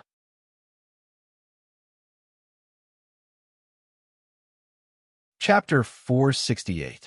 Inside the spherical cockpit, a petite young girl was sitting on the tall pilot's seat in the middle of the spherical cockpit. Her hands were tightly gripping the left and right side of the cockpit, and her small face had a trace of embarrassment. No, Inafin. This body seems to be more difficult to operate than Arian. There was a trace of frustration in the girl's tone. Yunzi, don't worry. The operating system of this body is at least much simpler than that of Captain Juhu's Alpha. In principle, the operating system of this Lionheart Knight is somewhat similar to Arian's operating system. However, Yunzi, what you need to be proficient in now is the OS system of this body, not its operation method. A calm young man's voice sounded from the communicator. It was GM Mountainathan. Listening to her childhood sweetheart's calm words, the girl couldn't help but feel discouraged. She didn't have the same talent as GM Mountainathan. She just boarded this new body called Lionheart Knight for less than an hour, and she was already able to skillfully use the simulation system to train the Lionheart Knight in all aspects. Nathan, do you think everyone can be like you? Instead of letting me drive this Lionheart Knight, it's better to let me continue to try the follow-up of Alpha. At least, I can still make that body move. Yunzi let go of her hands, holding the left and right sidebars discouraged, and there was a trace of sobbing in her voice. It seemed that Yunzi was indeed emotionally broken by the Lionheart Knight's operating system. However, in the face of Yunzi's sobbing, Jia Mountainathan, who was standing below the Lionheart Knight, silently turned off the headset. Looking at his appearance, it seemed that he wanted to let Yunzi cry enough before turning on the headset again and continuing to assist Yunzi in her training. It seems that I still need to work harder. Yunzi, if you can't handle this Lionheart Knight, I'm afraid you won't be able to smoothly start the follow-up of Alpha that uses the somatosensory control system. GM Mountainathan, who secretly sighed, was about to lower his head and continue to make adjustments to the next step of the training plan when a voice suddenly sounded. GM Mountainathan, what are you doing? Are you familiar with Lionheart Knight? Realm Burial Einafan was slightly stunned, but he quickly recovered. He turned his head to look at the newcomer and nodded slightly. Yes. Hello. Should I call you Warrant Officer Lay now, or follow the others and call you Chief Knight? The they that Nathan had mentioned were the technicians who stood on the other side and performed logistical maintenance on the other Lionheart Knight, the Inferno Demon Sword, Alpha, and many other airframes. As long as you like it, I don't care what you call me. Besides, you're not from the Britannia Empire. Therefore, my identity as a Knight Captain will not affect you in any way. Ray Minkai didn't care about his identity. He casually waved his hand and left the decision to World Mound Inawan. But who knew that after Inafan nodded faintly, she made the decision to address Ray Minkai as Knight Captain like everyone else. Captain Knight, is this ship really going to the moon? Why do you ask? Lay Minkai responded with a question in the face of Realm Mound Inawan. World Mound Inafan, on the other hand, replied indifferently. According to the orders given to us by Captain Darzana, our team is to participate in the attack on the moon base. Therefore, this battleship might be ready to set sail and head to the universe. Oh, is that so?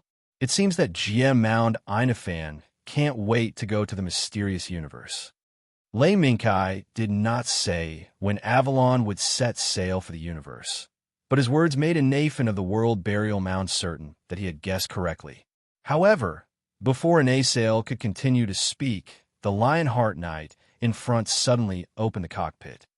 Ah, Inawan, are you even listening to me? As the girl's angry voice rang out, the corner of Ray Minkai's mouth carried a smile of understanding. He quietly turned around and left, leaving the space for the childhood sweetheart. He believed that World Mound Inafan should be troubled by the angry net rider for a while. Right? I think I forgot something. After thinking about it, he still couldn't remember what he had forgotten. In fact, what Ray Minkai couldn't remember was that Royd clearly expressed that he wanted to pull World Mound Inafan into his development team. In the brief exchange between Royd and World Mound Inafan, Royd discovered that the knowledge possessed by World Mound Inafan was beyond the level of ordinary students. She even knew more than some of the developers in his development team. The only thing that could widen the gap was practice and vision. Under the influence of Ray Minkai and Euphemia, the practical level and vision of Roy's development team had far exceeded their original level. They had expanded from a single planetary technology tree to a cosmic technology tree with countless possibilities. Although Lloyd's development team was still in its infancy stage, in time, after combining the black technology of the three Whispers, Mira, Nami, and Teresa, the level of Lloyd's development team would inevitably rise by several levels. On this basis, Lloyd naturally hoped to have more talents under his command for him to carry out more development projects. And World Mount Ina Fan, who was so rich that she didn't look like a middle school student, was a genius among geniuses in Lloyd's eyes. However, now that Ray Minkai had forgotten about this matter, Lloyd's plan was probably going to become far away. Everything was ready, and all that was left was to set sail for the Earth-Moon orbit. In the shadow cast by Fermi and Lucidi, Avalon, which was quietly floating on the sea, gradually lit up the light wings hanging behind the hull. With the influx of the energy, the increasingly hot wings of light gently tore open the sea behind the Avalon ship, revealing the soft silver sand at the bottom of the sea. Buzz, buzz, buzz. Every time the light wings fluttered, there was a low roar in the air. Following the low roar, countless seabirds rose into the air from the uninhabited island where Fermi's young Lucidi landed. They flew over Avalon in a frenzy, as if they wanted to open up a new route for Avalon's departure. Wow, it's so beautiful! On the observation deck of Avalon, 3 figures were standing. One was a tall woman in the Red Countess of the Weiss Empire, Countess Fermion. The second was the petite Adelizo. The third was standing in front of the observation deck, looking up at the flock of seabirds flying in the air and constantly sighing. Your Highness Princess Adelizo, although it's a pity, the ship will soon take off. We should go back to the room. Although Adelizo was also surprised by the flock of seabirds flying over Avalon, her mind was already preoccupied with the safety of Ethelum. The news from Avalon's bridge showed that Avalon would set sail in half an hour. At that time, Adelizo could follow the battleship to see the sister she had never known. In the sky, when the startled seabirds disappeared into the horizon, Adelizo slowly retracted her gaze and turned to look at the Countess, who was half kneeling on the ground. Countess Fermion, is it really okay to leave young Lucidi here? Although it's a pity, your young Lucidi should be short of manpower now, right? When Fermion Lucidi was invaded by the Gemini, its personnel suffered heavy losses. Moreover, in the subsequent interrogation, a considerable number of survivors were singled out by the Gemini and put on a show of killing the chickens to warn the monkeys. No, if it's just the daily operations of young Lucidi, the current manpower is enough. Your Highness Princess Adelizo, it was you who saved me and my subordinates from death.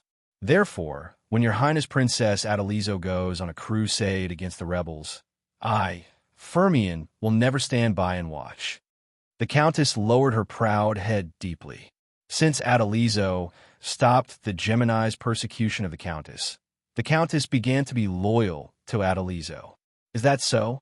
If this is your wish, then please raise your head. Countess Fermion, I don't need you to express your loyalty to me and the Weiss royal family in this manner.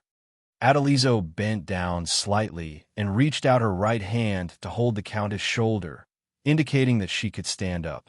Yes, Your Highness. Your Highness Princess Adelizo. Perhaps, at this moment, Adelizo's performance made the proud Countess feel that at this moment, Adelizo might be the future Empress of the Weiss Empire. In the bridge of Avalon, Teresa sat in the captain's seat, and next to her in the guest seat was Euphemia. Next to her was Ray Minkai. In addition to them, there were all kinds of people working in the bridge.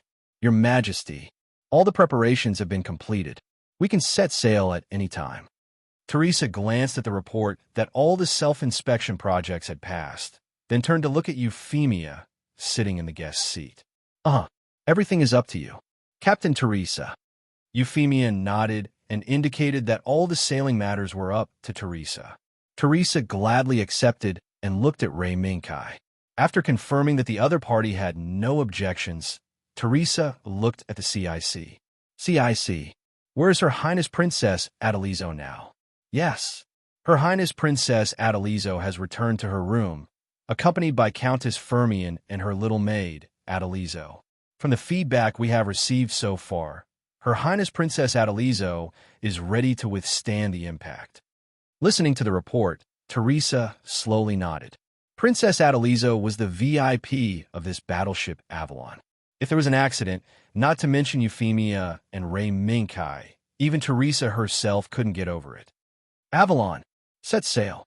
With Teresa's order, the light wings fluttering endlessly behind the hull of Avalon shook violently, and a powerful force was suddenly generated, pushing Avalon to break through the obstruction of the seawater and soared into the sky amidst the layers of giant waves.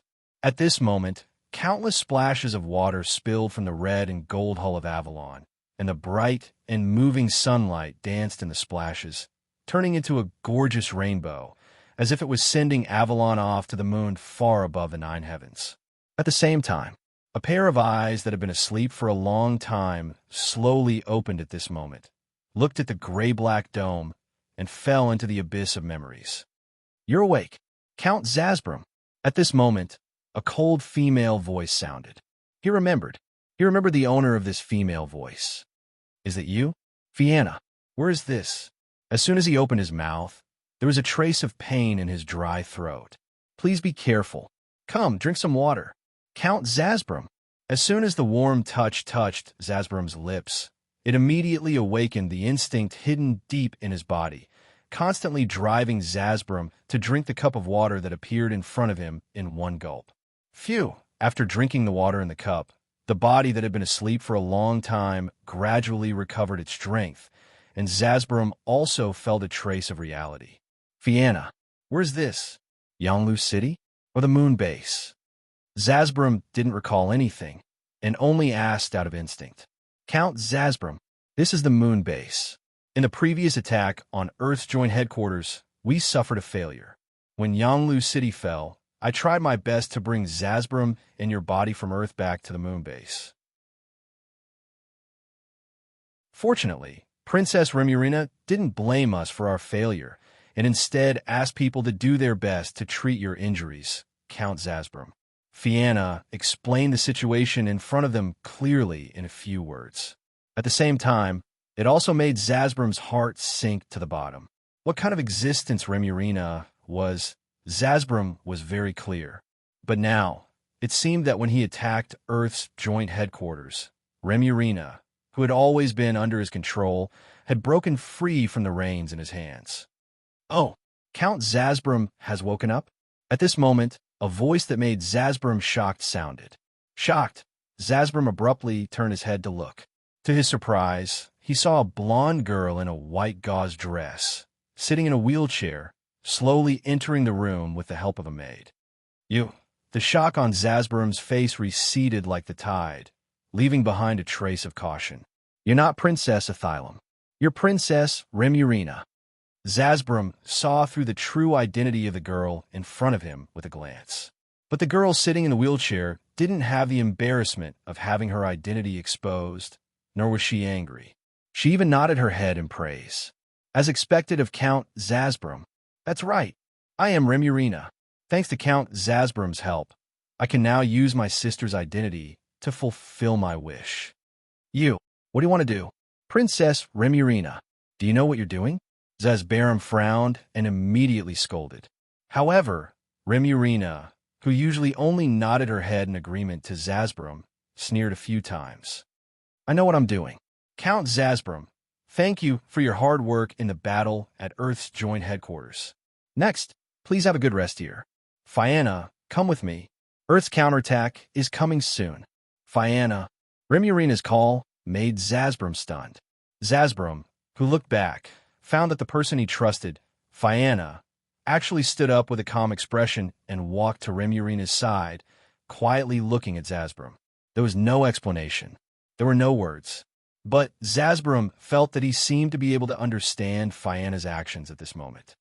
"Is that so? I see. Go, Fianna.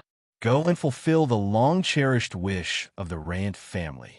However, in Remurina's eyes, Zasbrum's current state was undoubtedly the attitude of a loser. "Count Zasbrum, that's right. Your Dioscuri now belongs to my knight." "What? You want to take away my Dioscuri too?" "Yes. The new owner of Dioscuri is my knight, serene.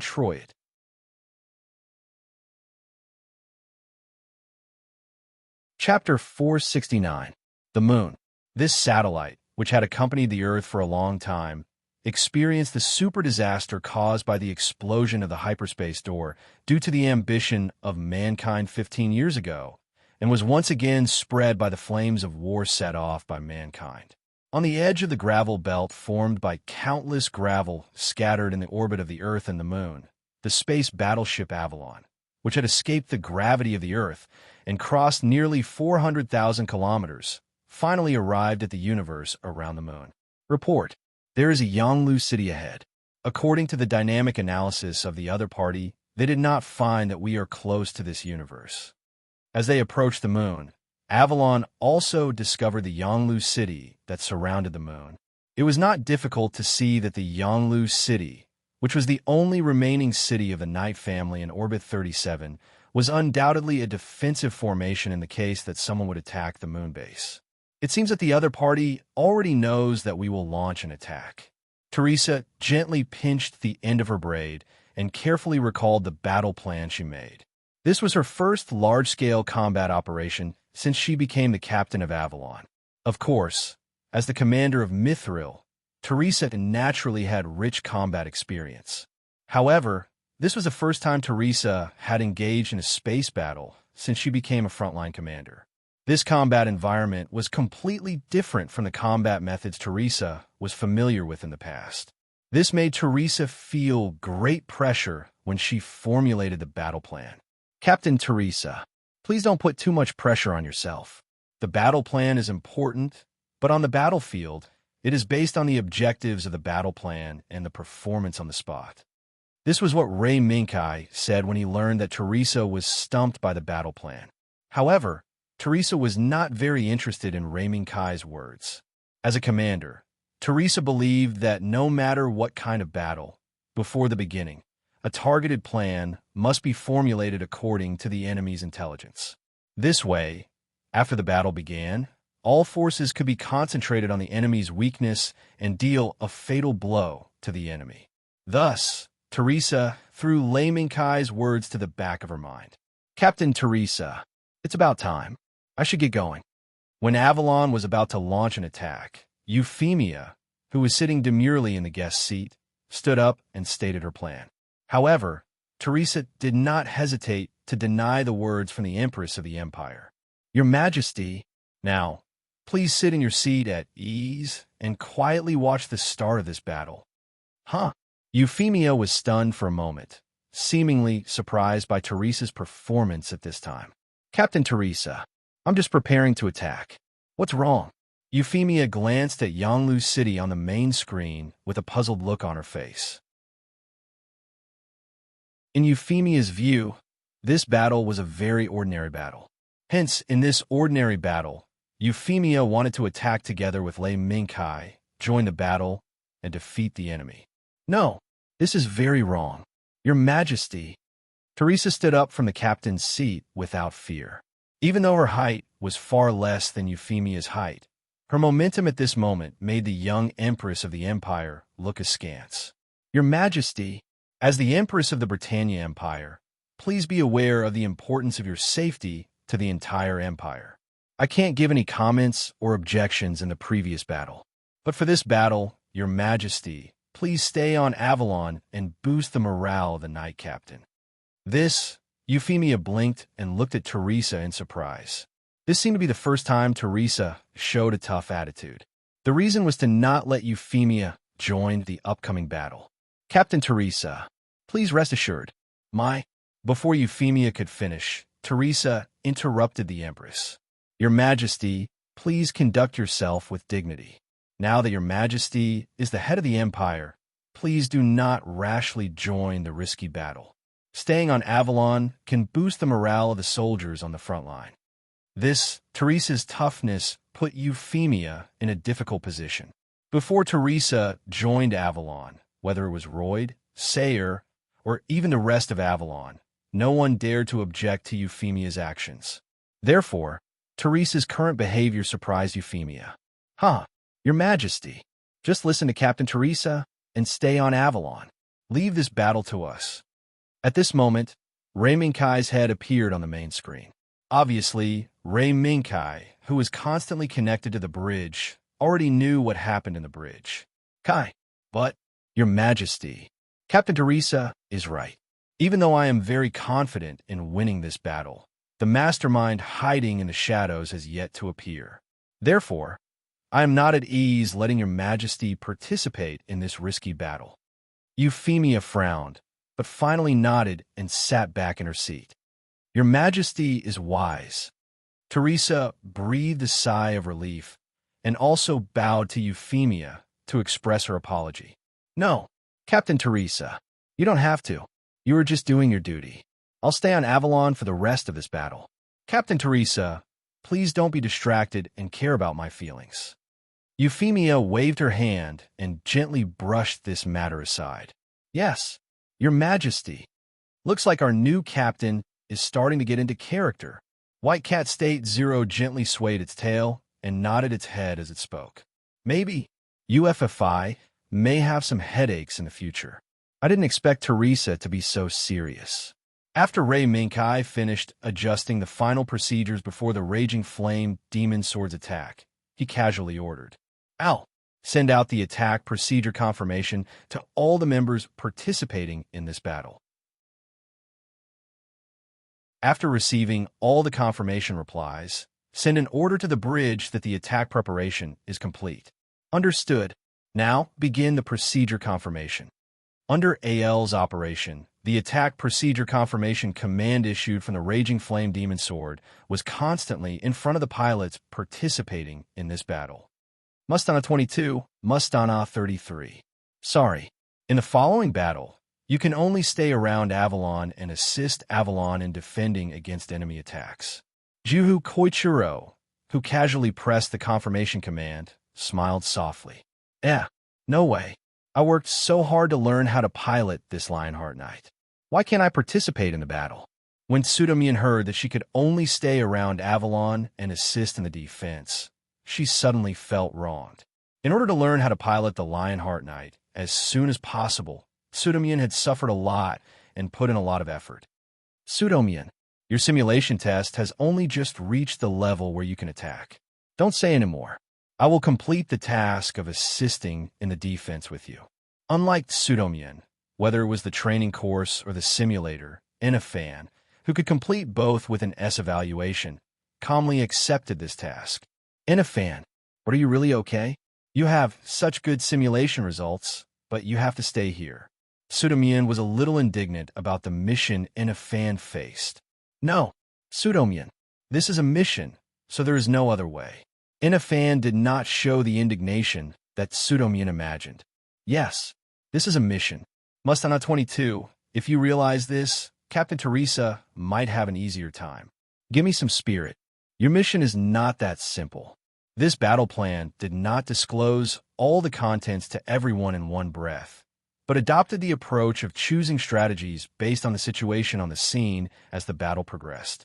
Therefore, for Tsutomian, Inafan, and the other combatants who stayed around Avalon could become the assault team at any time. "Understood. Knight Captain." Inafan's response was as fast as ever. All personnel are ready to attack. Everyone, fight as hard as you can." The shrill alarm instantly tore apart the tranquility of the moon base, and the nerves of all the Weiss soldiers suddenly tightened. "All personnel, level 1 combat state. All armored cavalry, attack. Yanglu City, immediately enter a state of attack." Fianna, who was entrusted with the heavy responsibility of commanding by Remurina, immediately issued the order to attack the moment the alarm sounded. Normally, even with the support of Remurina, who used holographic technology to transform into Princess Ethelum, Fianna still could not command all the Orbital Knight. "Fianna, is the enemy here?" At this moment, when everyone moved to meet the enemy's attack, the sound of a wheelchair moving quietly sounded. Remurina, who appeared in the image of Ethelum, was pushed to Fianna's side by a maid. "Yes, Your Highness Princess Ethelum. The enemy is really here." Fianna lowered her head and bowed respectfully to Remurina. Don't worry about me. Fianna, now your mission is to meet the enemy. Remurina waved her hand and let Fianna focus on the attack. Then, Remurina motioned the maid to push her to the other side, ready to watch the whole process of the battle without disturbing Fianna. At the same time, the battle that took place in the outer universe of the moon base was also watched by someone far away on Mars. The dogs of the administration really caught up. In a pavilion in a park shrouded in faint light and full of gorgeous flowers and plants, the fiery red woman gently turned her charming pupils and watched the battle on the screen with great interest. Then, shouldn't we leave this place? On the other side, a young man in a tuxedo with silver hair leaned against the pillar of the pavilion with a mocking smile on his face. What? At the right time, the approach of preserving our strength and waiting for an opportunity to rise again. Is it embarrassing for you? Mr. Renard Testarossa. The fiery red woman turned her eyes and looked at the silver-haired man. Is this the idea of Miss Q who brought me to this strange world without permission? What a joke. Although I don't know what you, or that Mr. J, want to do, but the approach of running away doesn't suit your image. The silver-haired man was Renard, who was rescued by Miss Q in the final battle on Merida Island. He expressed his dissatisfaction with the fiery red woman, Miss Q. Oh, is that so? It doesn't matter what our image is. As long as we can fulfill our long-cherished wish, no matter how bad our image is, we can accept it. Miss Q didn't care about Renard's dissatisfaction. It was only Miss Q's temporary idea to pull Renard out of a certain death situation. Since she made a choice, Miss Q naturally decided to take Renard somewhere. Humph. Renard snorted coldly, closed his eyes, and ignored Miss Q. However, Renard's eyes didn't close for long before Miss Q's words made Renard open his eyes again. That ship is a bit strange. Renard's gaze fell on the screen in front of Miss Q. A battleship with red as the main body and golden patterns as embellishments appeared in front of Renard. This was a battleship that Renard had never seen before.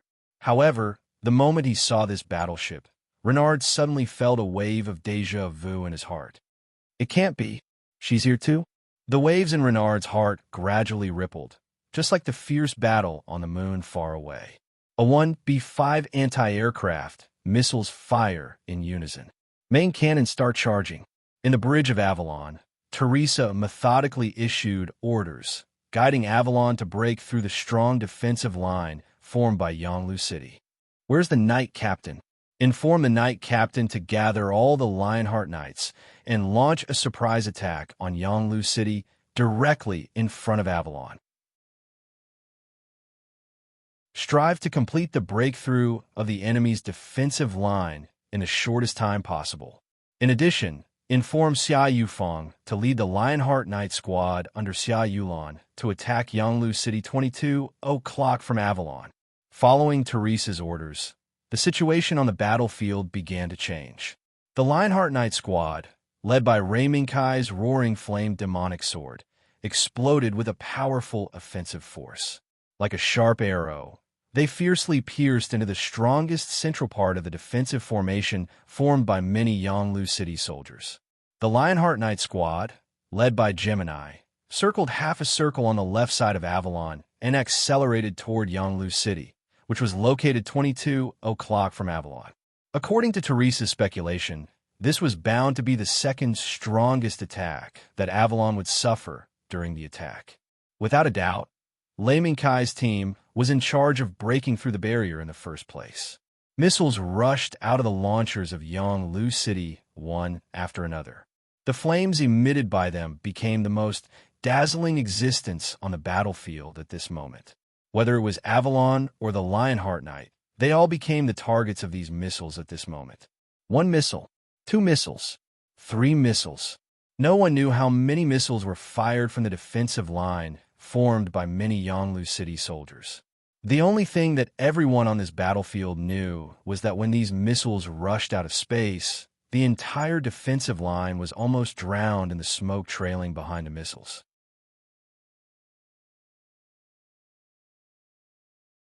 Chapter 470. The sky was dotted with stars. This might be the feeling of looking up at the sky when he was a child. But at this moment, Juhu Koichiro looked at the sea of missiles in front of him and sighed slightly. The Martians are really powerful. Boom! In the pitch-black void, a bright particle beam tore through the void like a sword tearing through the darkness.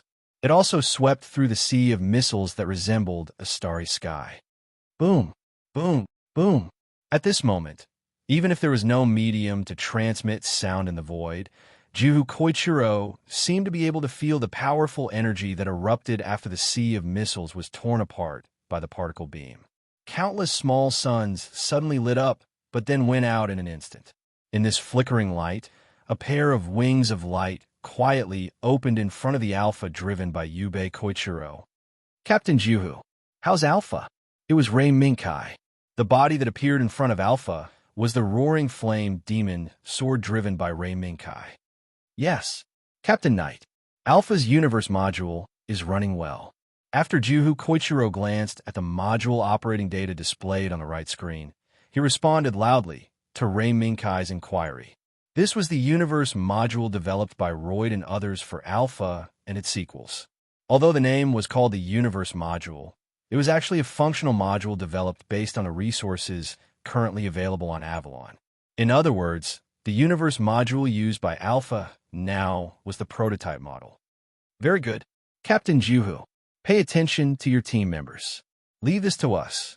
As soon as Rei Minkai's voice fell, several Lionheart Knight suddenly flew past from both sides, followed by the roaring flame demon sword charging into the enemy's artillery fire. In the explosion of fire set off by the artillery fire, the mounting points on the shoulders of the roaring flame demon sword moved together, transferring two gun-type weapons of different lengths to the front of the roaring flame demon sword and fixing them on the arms of the roaring flame demon sword. SL-01, sword in the lake beam, rifle link completed. Knight Commander, prepare to fire at any time. The beam that Yubei Koichiro saw just now did not come from Avalon's main cannon, but from the SL-01 sword from the lake beam rifle in Fiery Demon Sword's hand. Of course, this was not an attack that the sword from the lake's beam rifle could fire.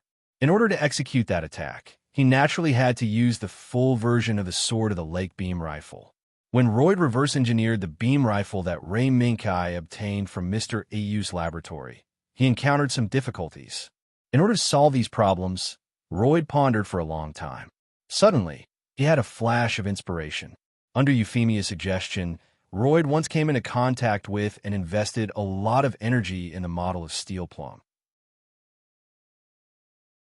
Triggered by the experience and inspiration he gained, Royd creatively applied the design idea of the left and right arm weapons used by Storm Gouda in Gouda's Seed, which could be combined to achieve different attack effects, to the sword from the lake's beam rifle.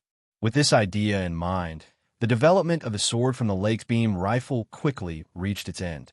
That was why the roaring flame demon sword's attack just now swept away most of the missiles. The roaring flame demon sword's right arm moved, and the longer beam rifle on it flipped over, aiming at the other rifle on the left arm of the roaring flame demon sword, and completed the connection. Ultra-long-range, high-energy sniper rifle. This was the name given to the sword from the lake's beam rifle at this moment. With the help of AL, the roaring flame demon sword electronic eye quickly adjusted the magnification and locked onto the Yonglu city, hidden behind the sea of missiles. Distance 11,000, error -0,001. Charging complete. The moment the red crosshair locked onto the launch slot that was constantly releasing missiles on the battlefield, AL's voice sounded. At the same time, Rei Minkai also decisively pulled the trigger. Buzz! In the blink of an eye, the golden particle beam was as fast as lightning. It directly penetrated the sea of missiles and directly blasted into the already locked launch slot. The torrent of golden particles disappeared into the void in a flash. But the terrifying lethality caused by it suddenly erupted the next second after it disappeared into the void. The blazing particle beam went straight down the launch channel that had not yet been loaded. It instantly penetrated the shield wall that was originally used to block the waves of flames caused by the launch of missiles. Under the desperate eyes of the wise soldiers, It used the last of its power to blast into the missile that was about to be loaded. Boom! Before the cries of despair could be heard, the flames from the missiles that had been detonated by the particle beam instantly engulfed the entire ammunition depot. Then, following the shield door that had not been closed in time, the flames charged towards the next ammunition depot, causing another terrifying explosion. Then, the explosion spread to the center of Yonglu City, where the ALDNOH reactor was located. There was no more after that. Looking from the outside, in the next second after the golden particle beam disappeared, a fierce flame followed the launch slot that was penetrated by the particle beam and crazily attacked all the shutters and portholes that could rush out of space, wantonly launching attacks, extending the blazing flame into the cold space. Boom! Boom! There was no sound in the silent space. However, the Yonglu City that was hit by the ammunition depot and was caught in a chain of explosions made one subconsciously imagine how tragic and terrifying the wails of this huge man-made object would be when it was caught in the explosion of death. The moment of flame that destroyed the command center of the unlucky Yonglu City appeared in space. The city was finally blown to smithereens in a dazzling light. One hit. Although luck played a huge role in this, the fact that the fiery sword had destroyed an entire Yonglu City with a single strike was still a fact. Report. Captain Knight, you destroyed a Yonglu City. When the CIC screamed in disbelief on the bridge of Avalon, the same exclamations were heard again and again. What? Captain Knight destroyed a Yonglu City. Teresa's eyes almost popped out of their sockets. The difference between the 10-meter-tall demonic flame sword and the Yonglu City that was several times taller than an ordinary hill was undoubtedly the difference between an ant and a giant. Under such circumstances, the demonic flame sword could destroy a Yonglu City in one hit. This kind of result, no matter where it was so unbelievable. No, I was just lucky. I just hit the ammunition depot of the Yonglu City. In the midst of the exclamations, Ray Minkai's calm words reached everyone's ears. Just lucky to hit the ammunition depot? Teresa and Euphemia looked at each other in astonishment. Captain Knight, continue with the mission. Your battle results will be calculated at the end of the battle. Now, everyone, keep your spirits up. The battle has just begun. Under the leadership of the Captain Knight, the Britannia Empire will win. Long live the Britannia Empire. Long live the monarch Euphemia. Long live the Captain Knight. After Ray Minkai destroyed the Yonglu City in one hit, the morale of Avalon was pushed to the peak by Euphemia. In an instant, the vanguard led by Ray Minkai tore a big hole in the defensive formation of the Yonglu City. Not good. Fianna, the defensive formation of the Yonglu City has been breached. The explosion of the Yonglu City not only pushed the morale of Avalon to the peak, but also dealt a heavy blow to the morale of the moon base. Seeing the backbone of the attack on Earth, the Yonglu City, being destroyed in one hit, the mood of all the wise soldiers instantly fell to the extreme, and their morale dropped even further. Her Royal Highness Princess Ethelum. Fianna frowned and turned to look at Remurina. Now, the only person who could revive the falling morale caused by the destruction of the Yonglu City was Remurina, who had transformed into Ethelum. Leave it to me. A trace of nervousness flashed in Remurina's eyes, but she still let the maid push her to Fianna's side and looked up at the camera in front of her. Okay, Her Royal Highness Princess Ethelum. Fianna stepped back and stood behind Remurina as she spoke softly. Remurina slowly took a breath and nodded. Then, Ethelum's voice appeared in the ears of all the Weiss soldiers. Brave, Weiss Knight, I am Ethelum Weiss Elugia. Now, our Yonglu city has been destroyed by the enemy, but this does not mean that the Weiss Empire has failed because of this, and will stop because of this. On the contrary, because of the destruction of the Yonglu city, it will become the light that will lead us to a brighter and broader new world. In front of the camera, the voice of Ethelum in the wheelchair gradually became smoother and stronger. The nervousness hidden in the depths of her voice had unknowingly disappeared. What was left was the second princess, who firmly believed that she was Isirum Visser Illusia. Before I personally witnessed the new world created for the Weiss Empire, I, Ethelum Weiss Illusia, will not retreat half a step. Only by achieving the final victory will we be qualified to offer the supreme glory to our ancestors who sacrificed their lives to create a new world. Under the princess's slightly immature speech, the Weiss soldiers who had suffered a blow to their morale suddenly cheered up. Yes, for Weiss. Yes, for Weiss. Long live the Britannia Empire. Compared to Avalon and the others, the high morale of the Weiss soldiers was not inferior at all. However, the fact that the vanguard team led by Rei Mingkai had already broken through the defense of the Yanglu city had become a fact. Your Highness Princess Ethelum, please allow me to attack. When the morale of the Weiss soldiers was reinvigorated by Remulina, Fianna also took a step forward and took the initiative to ask for battle. However, Remulina flatly rejected Fianna's request. No, Your Highness Fianna, what you should do now is to stay here and command the troops to stop the enemy. As for the battle at the front line, leave it to my knight to handle. As soon as she heard Remulina mention the knight, Fianna's eyes suddenly flashed with a glimmer of light. Fianna did not raise any objections and naturally agreed to Remulina's request. Yes, Your Highness Princess Ethelum. Remulina was pleased with Fianna's obedience. Pass down the order, let my knight attack. The enemy who broke through the defense, leave it to him. My knight, slain Troyat. Avalon's offensive was very fierce. It was so fierce that it was hard to believe that this was the combat power of a space battleship that was only a few hundred meters long. Even the passengers in Avalon could not believe that there was a single battleship in this world that could withstand the attack of as many as 10 Yanglu cities. The power of this ship is really beyond my imagination. Countess Firmian, who was guarding beside Ethelum, looked at the battle situation displayed on the screen in surprise. Although Ethelum did not go to the bridge to watch the battle, Euphemia still thoughtfully asked someone to broadcast the real-time battle situation to Ethelum's room. Moreover, what made Ethelum even more concerned was that the morale-boosting speech given by Remulina, who turned into herself, was also intercepted by Avalon. Your Highness Princess Ethelum, please let me attack. For your Highness's innocence. After learning the reason why there were two Princess Ethelums from Idalizo, Firmian did not hesitate to choose to fight. No, Countess Firmian, it's not our turn yet. Standing in front of the screen, Ethelum did not let Firmian see her expression. She only let her hear her seemingly calm voice.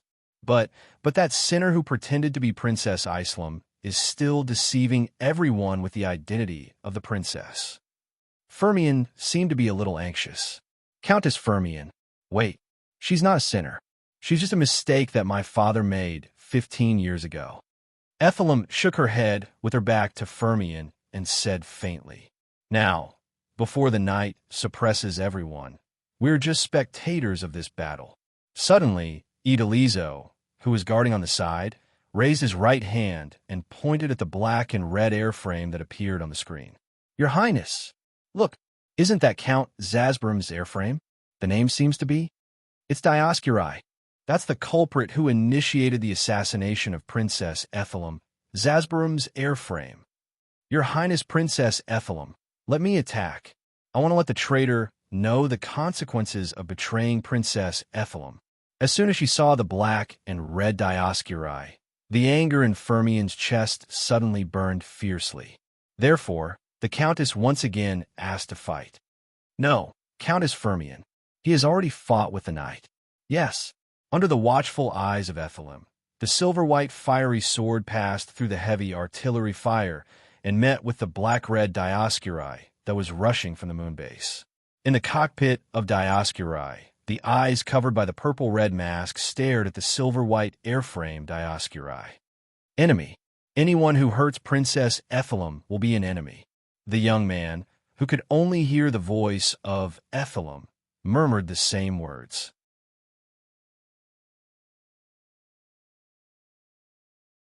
Chapter 471. Dr. Troyet was dead. The pain of losing a loved one, as well as the confusion of facing the cruel and unfamiliar world alone, made Slane unable to care about the strong impact of the landing capsule's rapid descent. The only thing he could do was silently endure all of this until the landing capsule successfully landed, or until it fell into an unfamiliar burial ground. Fortunately, fate did not play a prank on Slane. The goddess descended.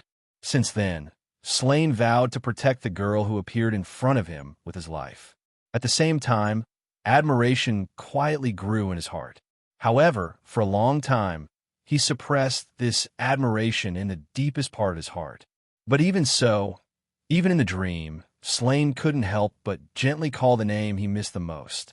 However, for a long time, this one-sided call that had never received a response was inadvertently answered. Slane.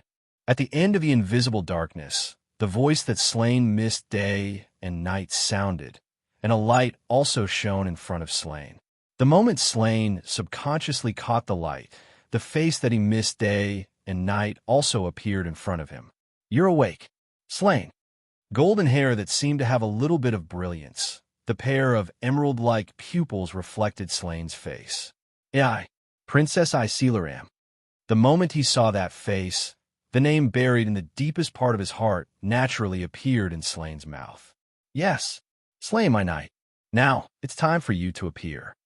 In front of the purple-red mask, Slane's eyes gradually became fierce. Under the urging of the voice named Isilaram, Slane boarded the Dioscuri that once belonged to Zasbram, appeared on the battlefield, and also appeared in front of Ray Minkai's roaring flame demon sword. "Dioscuri, it's fixed so quickly?" Ray Minkai looked at the body that appeared in front of him, and he was a little surprised.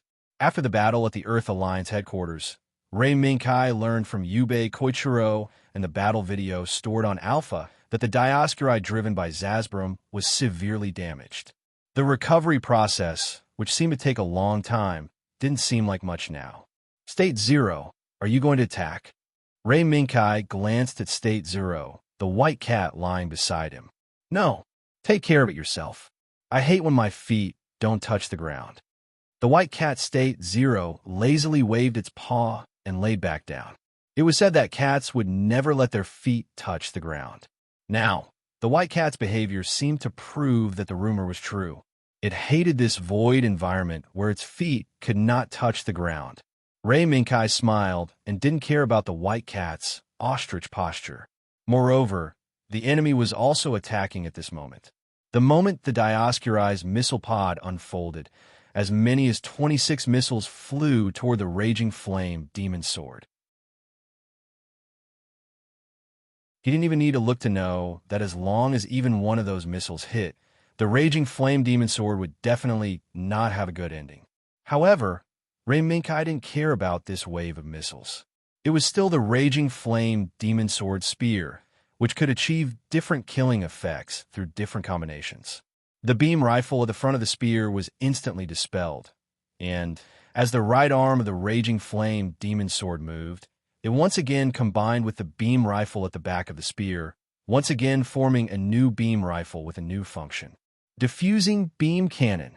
As the trigger was pulled continuously, particle beams transformed by the diffusing device shot out from the muzzle of the beam spear like a rainstorm, quickly forming a beam network in front of the raging flame demon sword that was enough to sweep away all the incoming missiles.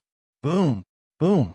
When the diffusing beam left a trail in the void, Dioscuri's attack was defeated. That's it for the greeting. The raging flame demon sword moved his hands, and the diffusing beam cannon in his hands quickly disintegrated and reassembled into a super long-range high-energy sniper rifle. There was no hesitation, nor was there any chance for Dioscuri to react. The moment the super long-range high-energy sniper rifle was reassembled, Ray Minkai fired a sure-hit attack. The dazzling particle beam tore through the smoke screen formed by the missile explosion and hit Dioscuri in one fell swoop. However, the expected explosion of the mecha did not happen. What appeared before Ray Minkai's eyes was the ripples that were created after the particle beam of the fiery demon sword had swallowed it. Dimensional shield. Ray Minkai narrowed his eyes slightly, feeling a little unhappy. There was no doubt that among the energy shields that Ray Minkai had seen, the dimensional shield was the most troublesome and difficult to deal with. However, no matter how perfect the defense was, there would always be weaknesses that were difficult to detect. The weakness of Dioscuri, who used the dimensional shield, was so obvious. First, it was his eyes. Second, it was located in the right arm, near the weak point under the ribs. In the previous New Liyuan city, Nalaklas, who was deliberately destroyed by Lei Minkai using a large area of wreckage that fell from the sky, had the same weakness. However, on this battlefield, there was no space for the raging flame demon sword to accelerate the wreckage or the floating gravel to attack Dioscuri's weakness. Therefore, Ray Minkai rejected the idea of directly attacking Dioscuri's weakness and decisively adopted another strategy. Destroy Dioscuri's eyes. The super long-range high-energy sniper rifle was suddenly raised by the raging flame demon sword and shot out particle beams into the surrounding airspace, quickly sweeping across the weak signal that the radar could lock onto. Bang! Bang! In an instant, a series of small explosions exploded around Dioscuri one after another.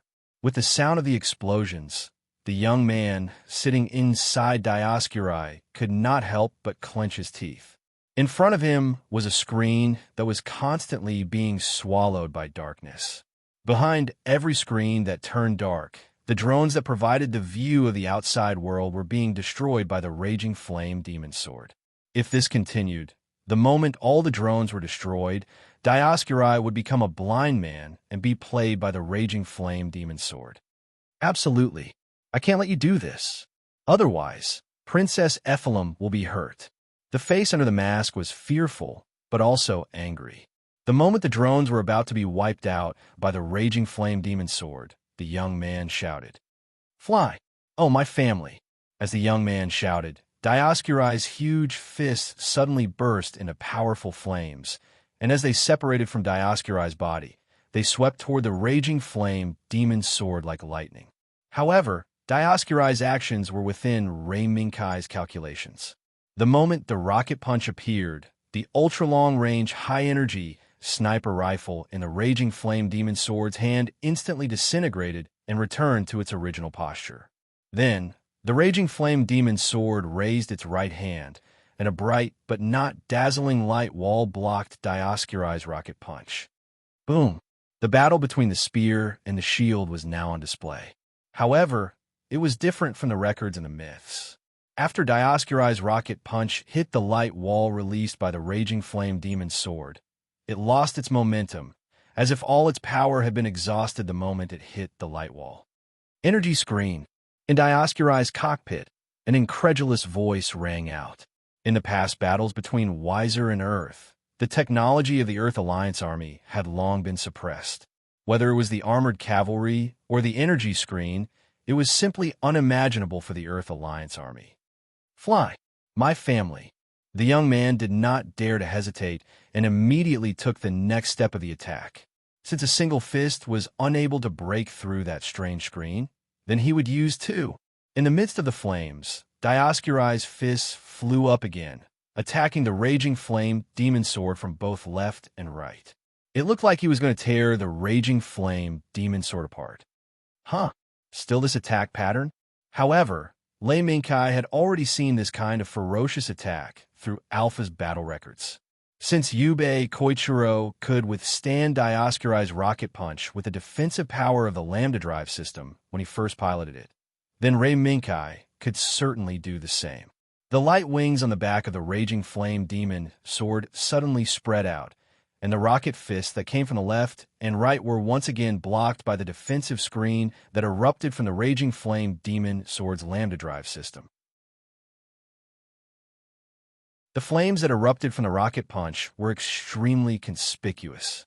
Even from a distance, one could still see that the jet engine that propelled the rocket punch was frantically overloaded, providing the rocket punch with a powerful force that could break through everything.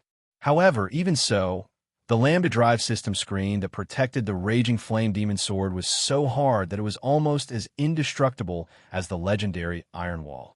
That's enough, Ray Minkai sneered. The Raging Flame Demon Sword opened his palms, and the rocket punch that was in a stalemate with the screen was suddenly blown away by a force, spinning in the opposite direction. Immediately afterward, the Raging Flame Demon Sword's arm shook, and the sword from the Lake's beam rifle was once again guided by the movements of his arms. Once again, it formed a diffuse beam cannon and launched an attack at Dioscuri. The rainstorm-like beams of light appeared again, completely sealing off Dioscuri's surroundings, leaving no room for escape. In the face of such a fierce attack, the young man did not hesitate. Under the urging of the voice in his mind, the missile pods on both sides of Dioscuri's back suddenly fell off, and under the propulsion of the miniature propulsion engine installed on them, they quickly flew out from Dioscuri's back and landed directly in front of Dioscuri. Boom! It took a long time to say, but it was done in a flash. The moment the missile pods landed in front of Dioscuri, the diffuse beam cannon fired by the Raging Flame Demon Sword blew them up. Fortunately, with the sacrifice of the missile pods, Dioscuri gained a slight chance to escape from the fierce attack of the Raging Flame Demon Sword. In the final glow of the missile pods, Dioscuri, who had retreated to a certain distance, finally met up with the rocket punch. Dioscuri, who had regained his complete form, did not hesitate to activate the dimensional screen. The fierce attack of the Raging Flame Demon Sword left a shadow in the heart of the young man, Serene. If he had not reacted quickly and abandoned the missile pods to act as explosive armor, Dioscuri, who had lost the dimensional screen, would have been blown up under the beam attack. However, even if Dioscuri was protected by the dimensional barrier again, he was only safe for the time being. The Raging Flame Demon Sword, which had grasped Dioscuri's weakness, would inevitably attack the remaining drones of Dioscuri. Therefore, there is only one action that Serene could take. Energy Interface Connection. Field Frequency Signal Generator activated. Lightsaber Force Field activated. In Serene's slightly immature voice, Dioscuri slowly raised his huge wrist, and then the light that symbolized the strongest attack of the orbital night appeared in front of him. Serene looked at the blazing light and slowly uttered a word. Draw.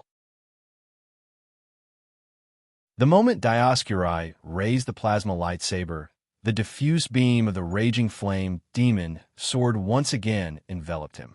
But this time, Dioscuri did not choose to run away, nor did he choose to use any part of his body as an explosive armor. Instead, he brazenly placed the plasma sword in his hand in front of Dioscuri. Using the dimensional barrier that could devour everything as a shield, Dioscuri brazenly charged at the diffuse beam cannon of the fiery demonic sword. When Dioscuri rushed directly in front of the Raging Flame Demon Sword, he, who was much taller than the Raging Flame Demon Sword, fiercely slashed down at it. Fall for me. Serene tried his best and used all the piloting skills he could use. Under the guidance of the voice in his mind, he drove Dioscuri to the front of the Raging Flame Demon Sword and shouted loudly to make the Raging Flame Demon Sword fall. Under the fatal slash, the screen that caused the rocket fist to die appeared again. The invincible plasma lightsaber hit the seemingly indestructible screen at this moment and could no longer move forward, making the fatal slash a huge joke at this moment. How is this possible? Serene, who tried his best, stared blankly at the white screen that blocked the plasma lightsaber. How can there be such technology on Earth?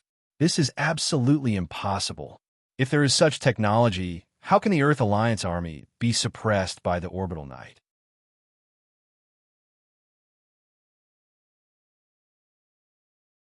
Chapter 472.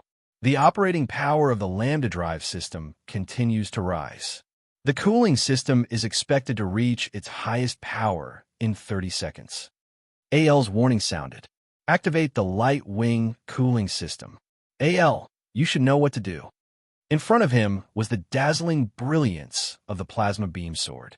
Lei Minkai's mind was completely focused on resisting Dioscuri's plasma beam sword and had no time to care about anything else. Understood.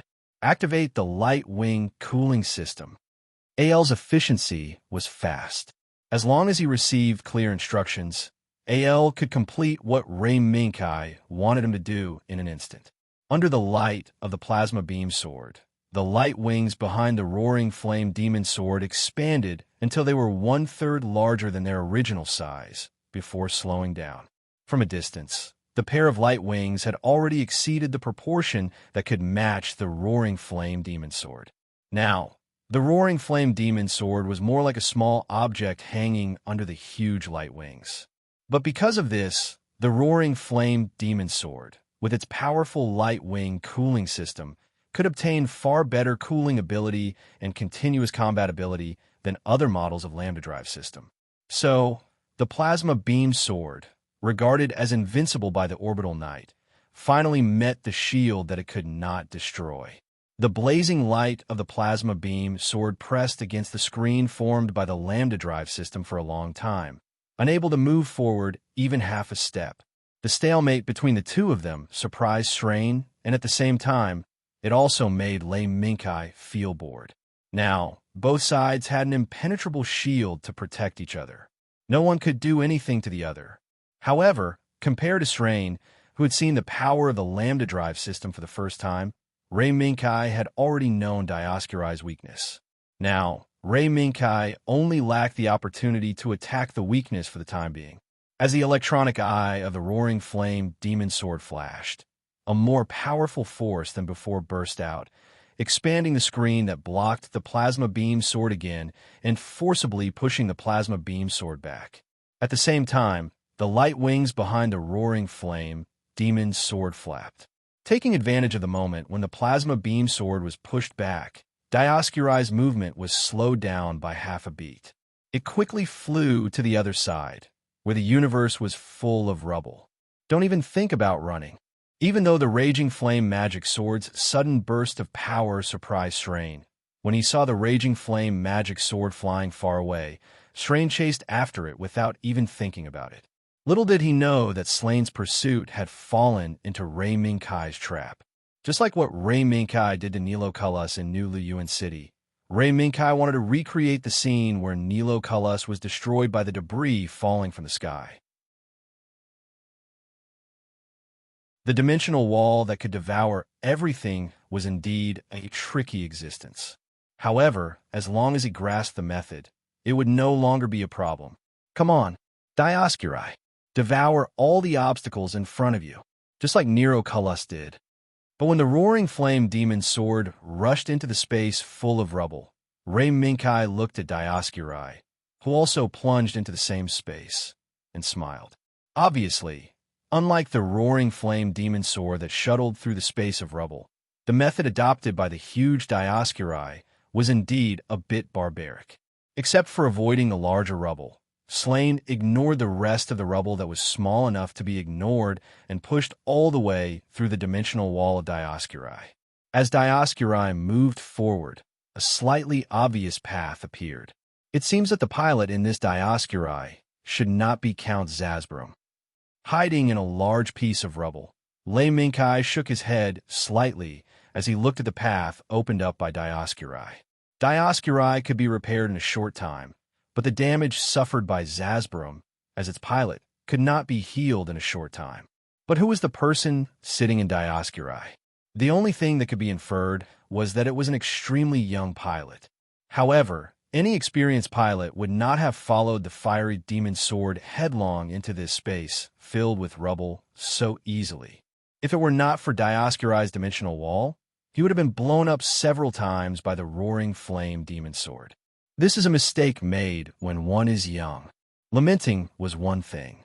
On the battlefield, Lei Minkai could not sigh because of the enemy's performance and give up the opportunity to kill the enemy.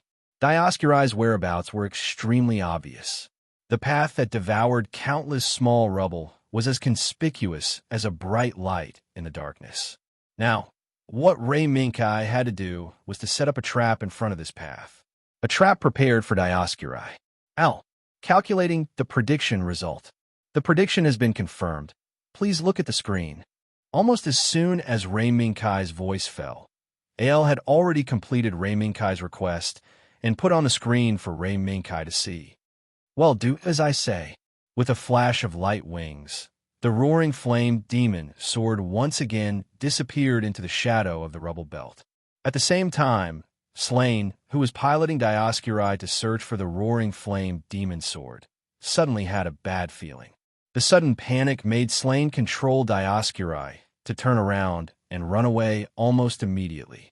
However, as a human being, his rationality forcibly stopped this instinctive panic at this moment. What's going on? Slain, who was a little confused by this instinct, suddenly found a huge shadow shrouding Dioscuri. Moreover, the drones arranged around the area exploded under the impact of the black shadow. Rustle, rustle. When the remaining drones reached the end of their fate, Dioscuri also lost all vision. Now, the choice in front of Slain. There were only two. One was to remove the dimensional screen and restore his vision.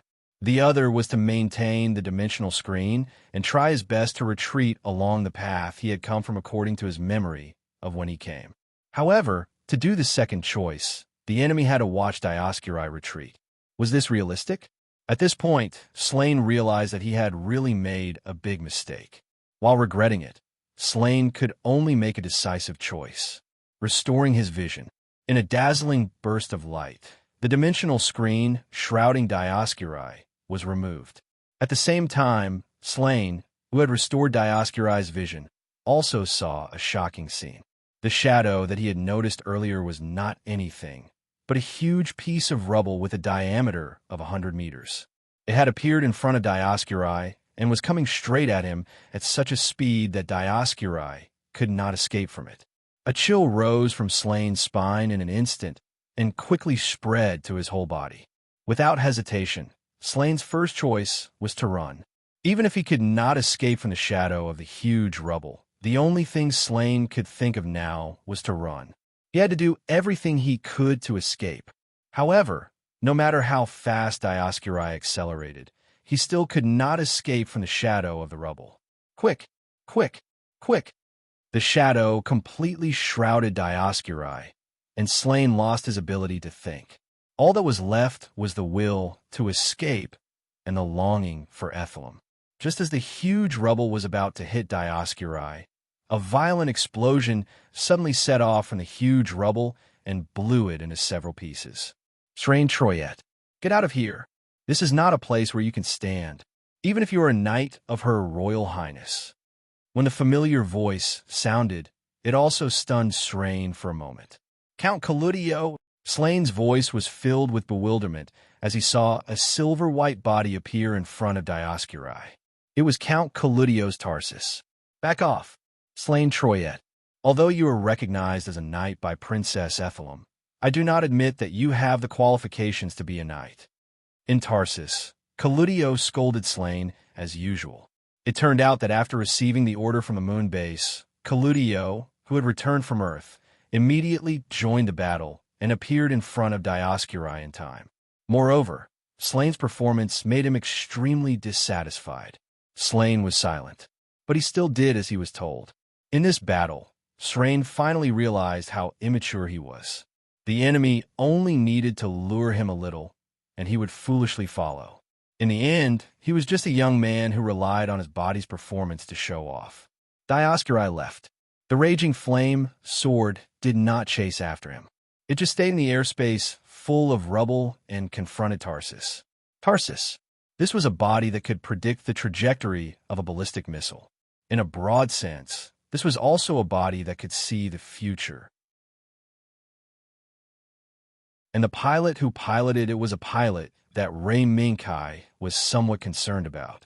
Count Cludio, an absolute loyalist among the Orbital Knight. Compared to Zasbrum, who secretly plotted a rebellion, this Orbital Knight was loyal to the Weiss royal family.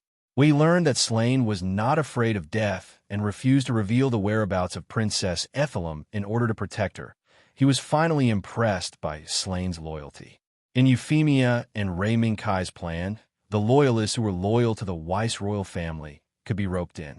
However, it was necessary to determine whether the other party was loyal to the old Emperor Weiss or the current Princess Ethelem. If they were loyal to the former, Rei Minkai would not hesitate to obliterate them.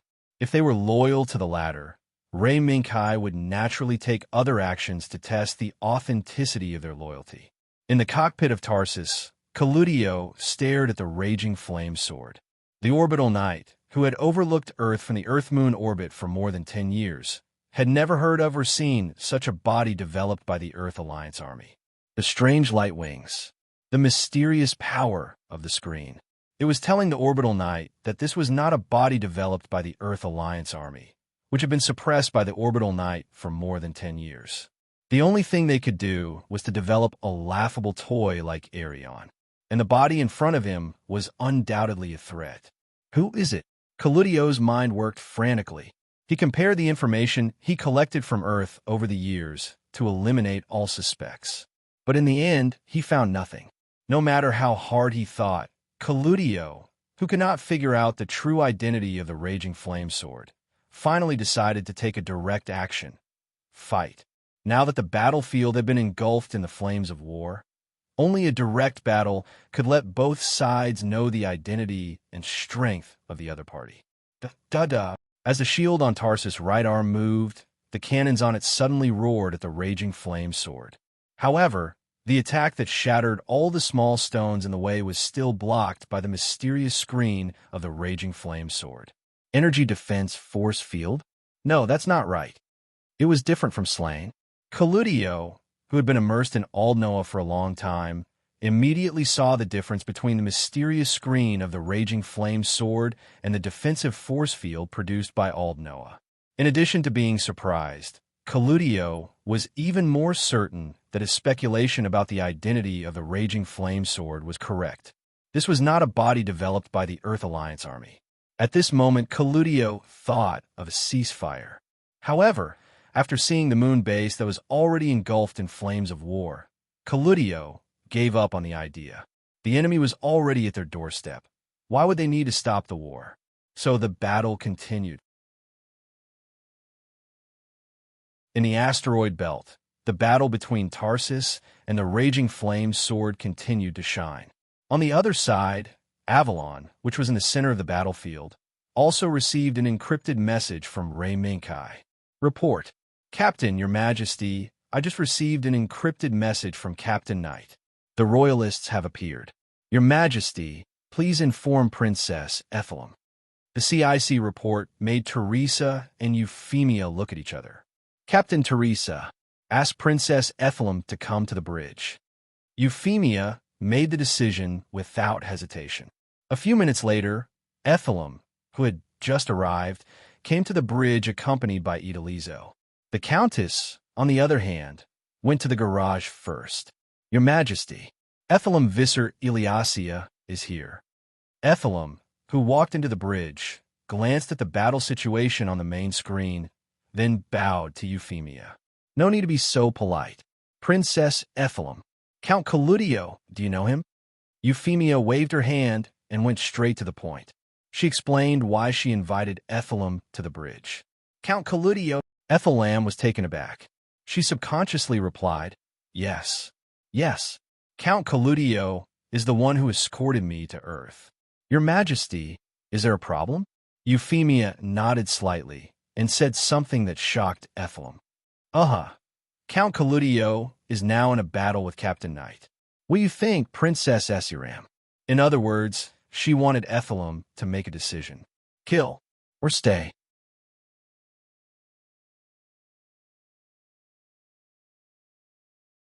Chapter 473. In the ring full of rubble, there were constantly flashes of light. These were the flashes of battle between killing weapons built by human hands and wisdom. Cannons, beams. The path that the two swept through was full of crushed stones, as well as the mechs that either dodged or resisted the opponent's attack with a strong defensive force field. Tarsus' figure was like a silver bolt of lightning, continuously dodging back and forth under the diffuse attacks of the light cannons, causing the raging flame magic sword's attacks to always sweep past Tarsus' body, resulting in a futile outcome. TSK. It's really troublesome. Tarsus's trajectory prediction. Ray Minkai, who adjusted the diffuse beam cannon of the raging flame demon sword to the maximum scattering range, finally tested how troublesome Tarsus's trajectory prediction was. Tarsus's prediction ability, in actual situations, was stronger than the level shown in the works that Ray Minkai was familiar with. Perhaps it was because the pilot was different, or maybe it was because the animation lowered Tarsus's ability. Ray Minkai was not clear about these reasons. What he knew was that Tarsus in front of him could really see the attack of the raging flame demon sword and avoid the trajectory that would hit half a second or even a second in advance.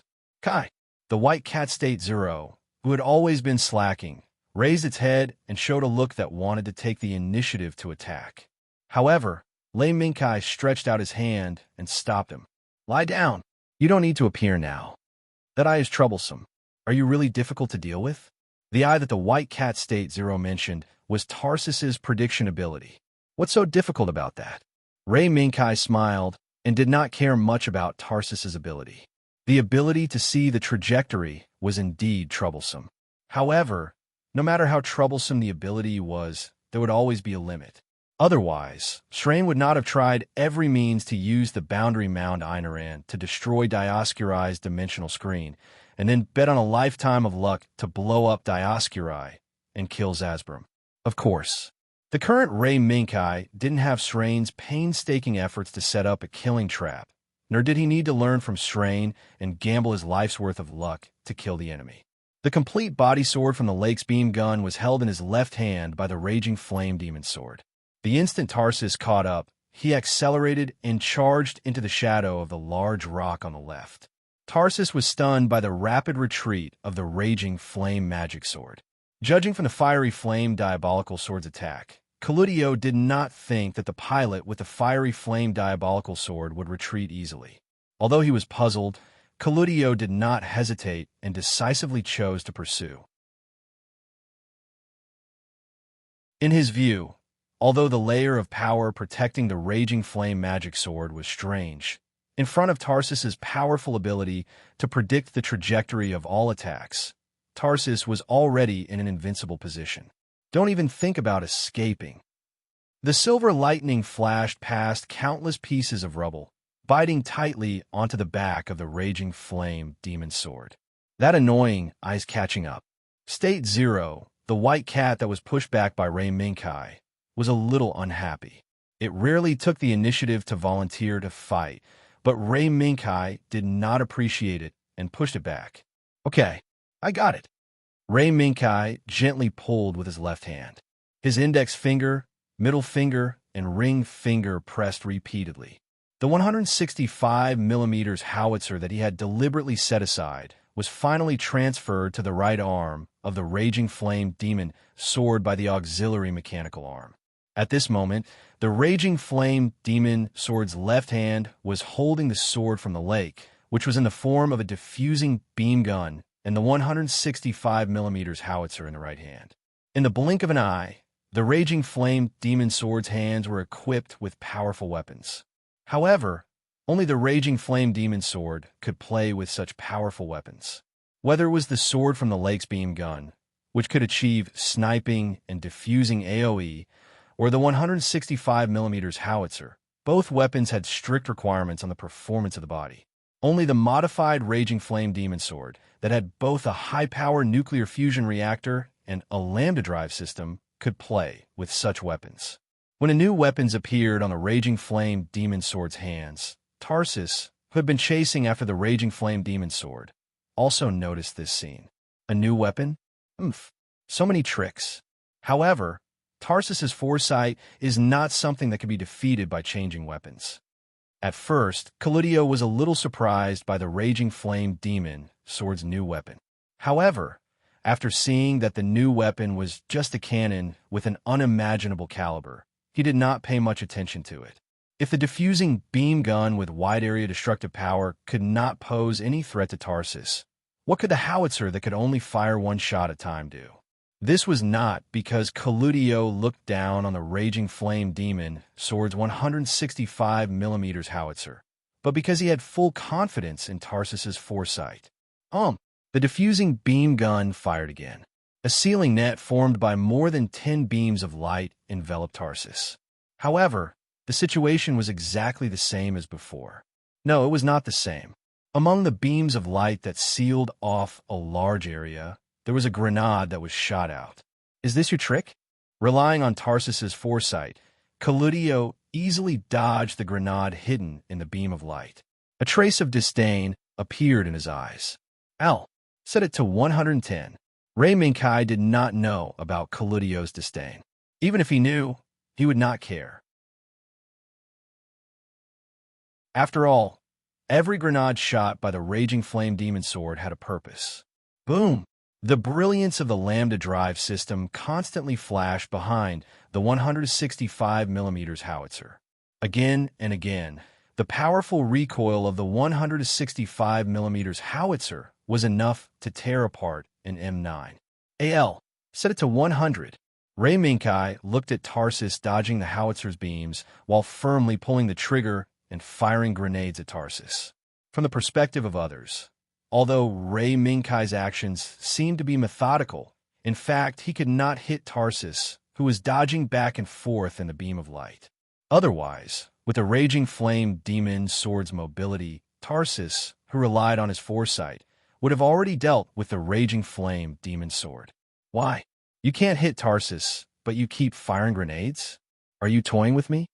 Colludio's eyebrows gradually wrinkled, and anger from the humiliation gradually rose from the bottom of his heart. Set it to 60. Colludio walked step by step into a state of anger. Perhaps this was the effect Ray Minkai wanted. However, this was only a bonus for achieving the ultimate goal. Following the Raging Flame Demon Sword's movements, the 165 millimeters howitzer's magazine was almost empty. The last grenade also rushed out of space and headed straight for Tarsus when Ray Minkai pulled the trigger. Of course, the grenade was still avoided by Tarsus. At the same time, Colludio's anger rose to the peak. Useless. Die. After dodging the Raging Flame Magic Sword's last grenade, Tarsus suddenly accelerated and pushed his foresight ability to the maximum. He directly passed through the Raging Flame Magic Sword's net of light and quickly rushed to the back of the Raging Flame Magic Sword. At this moment, Tarsus's howitzer had locked onto the back of the Raging Flame Demon Sword, the center of the light wings. As long as Colludio pulled the trigger, the Raging Flame Demon Sword would be hit by Tarsus's howitzer. However, facing such a dangerous situation, Ray Minkai just smiled gently. It's noon. Boom! In an instant, more than 10 dazzling lights lit up from all directions without any warning. The farthest ones were hundreds of meters away. The closest ones were 10 meters away. It was an explosion. It was a dazzling light that could only be set off by a powerful explosion. Colludio, who was just about to succeed, did not even have time to react before he was engulfed by the sudden explosion. What's going on? Colludio, who did not have time to react, could only give up on the Raging Flame Demon Sword in order to protect himself. He quickly retreated from the area that had been engulfed by the explosion. However, with Tarsus's foresight ability, although Colludio was able to avoid the unknown attack on Tarsus, there were still more attacks coming at him from all directions. Even if Tarsus could see the trajectory of the enemy's attacks, it could not see through the attacks that came from all directions in an instant. How is this possible? Tarsus's foresight can't see these attacks. The screen in front of him flashed crazily, and the shadows on the screen also flickered, making it impossible for Colludio to see the situation in front of him. Colludio, whose hearing was impaired by the sound of the alarm, could not see what was happening in front of him. He only knew that Tarsus's foresight ability had probably reached its limit.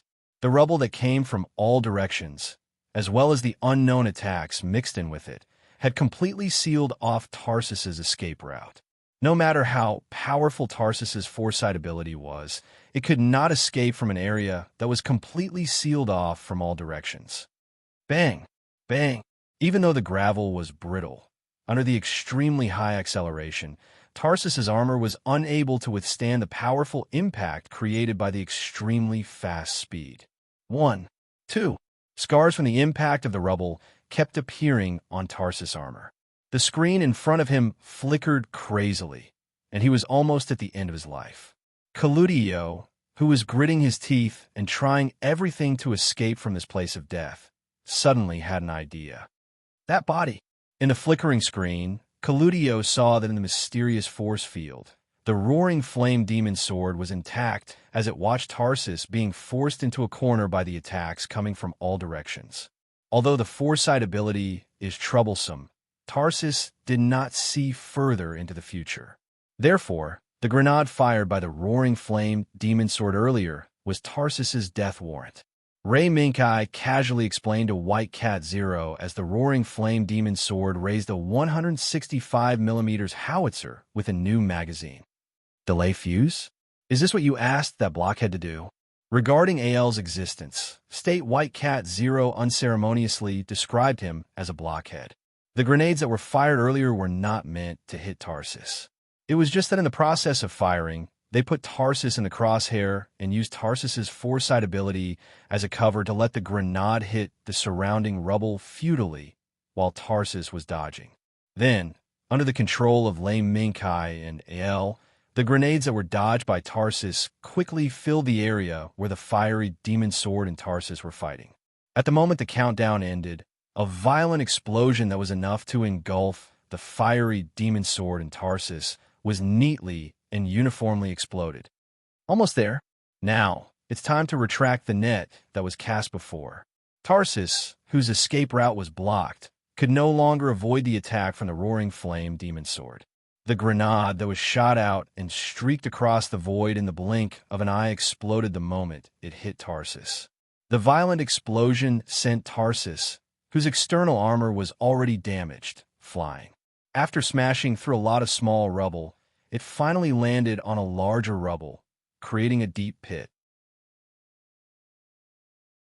As the dust raised by the impact gradually dissipated, the LDNOH light on Tarsus also stopped operating.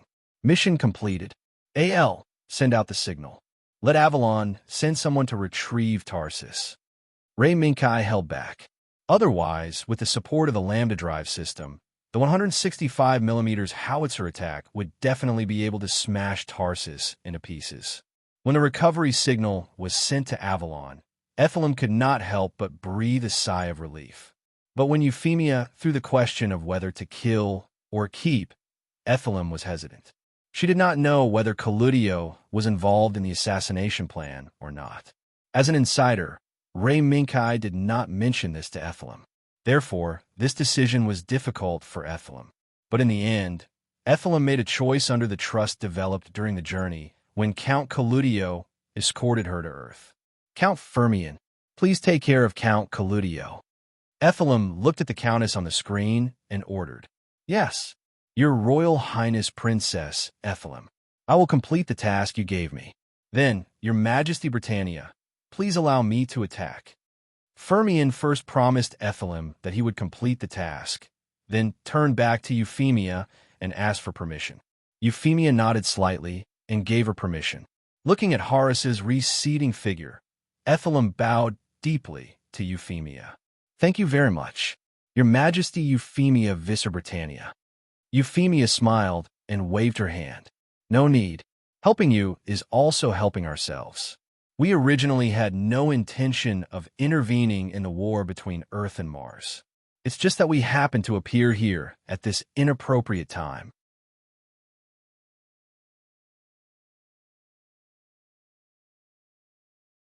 Chapter 474.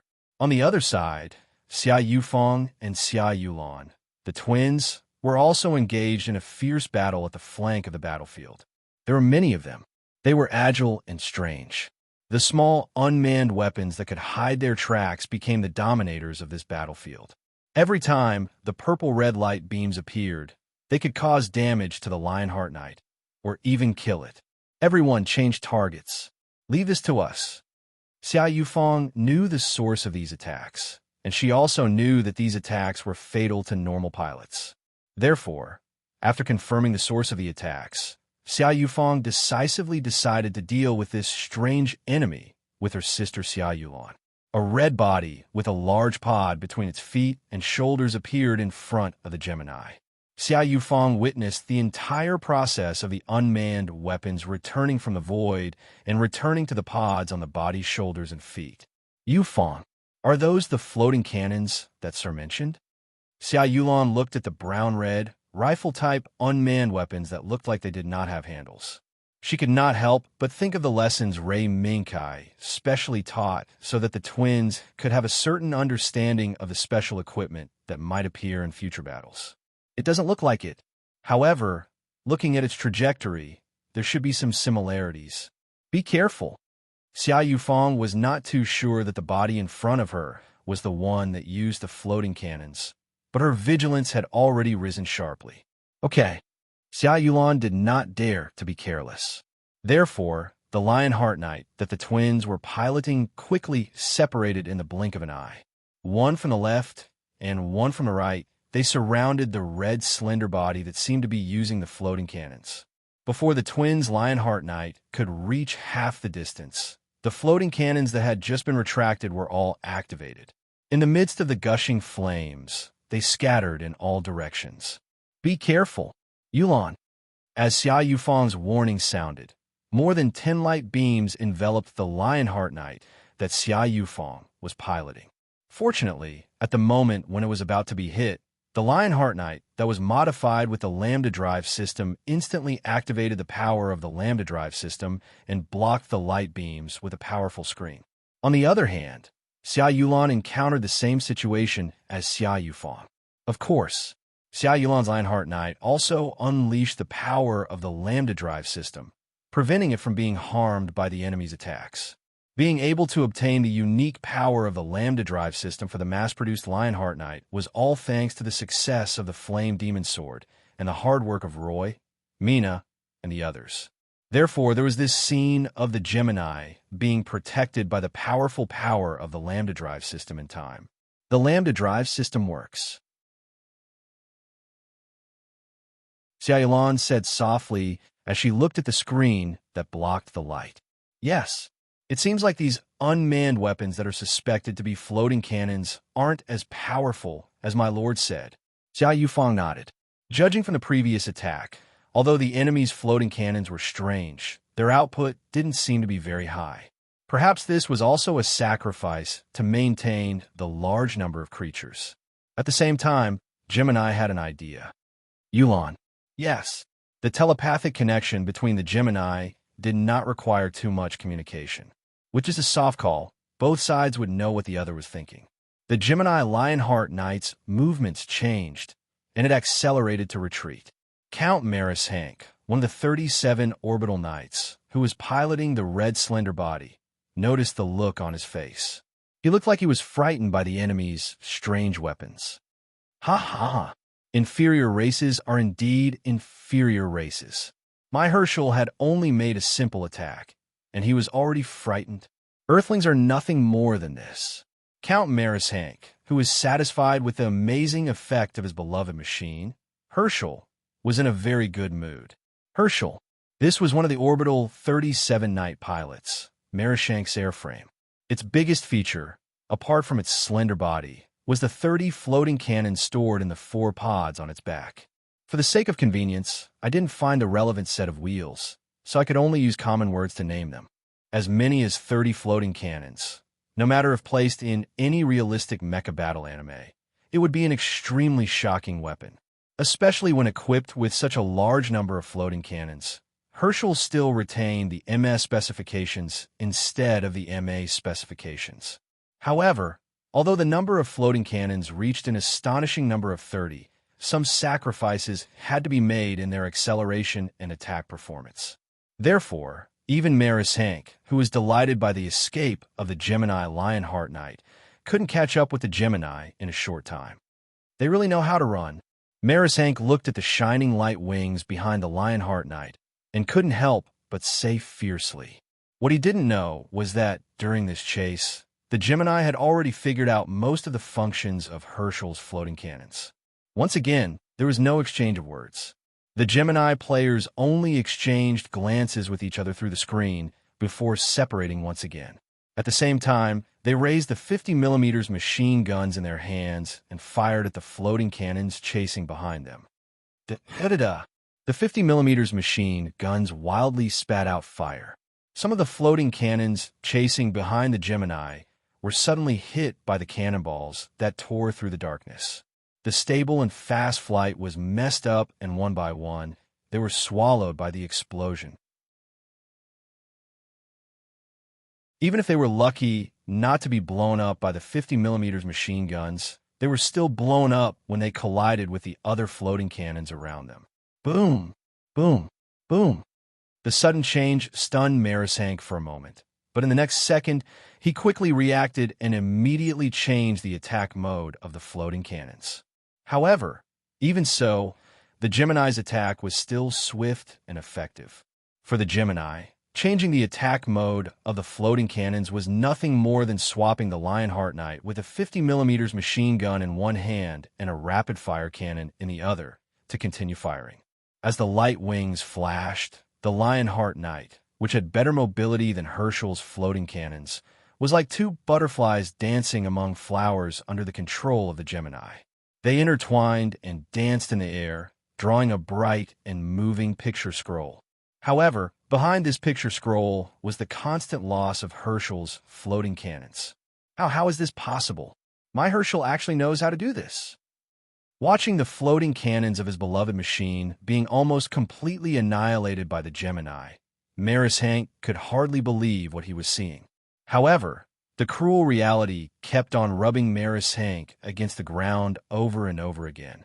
As the light of the exploding floating cannons faded away, the radiance fanned by the Gemini Lionheart Knights drew two intertwined arcs in the air and rapidly rushed towards Herschel.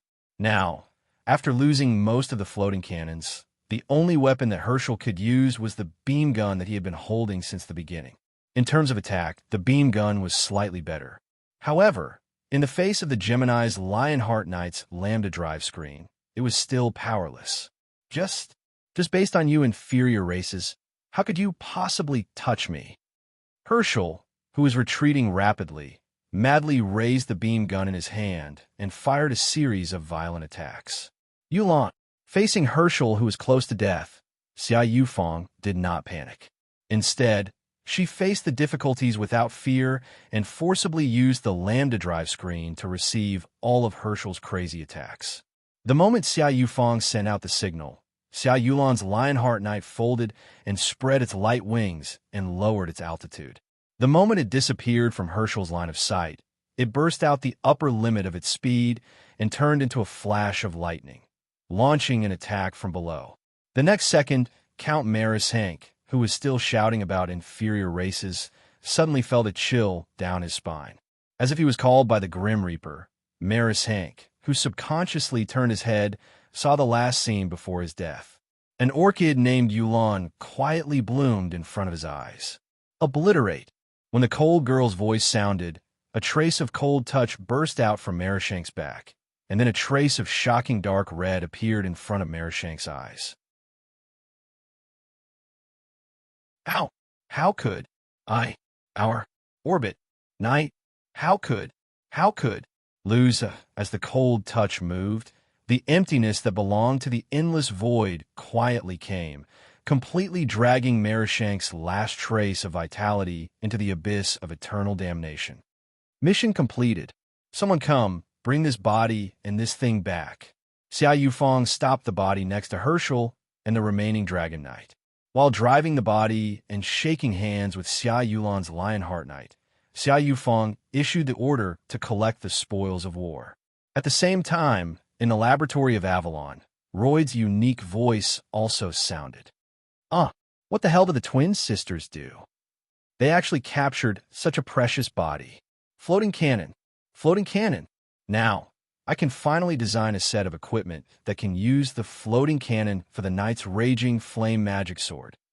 Royd, whose mind was completely captured by Herschel, ignored Herschel who was shouting behind him, and walked straight to the bridge.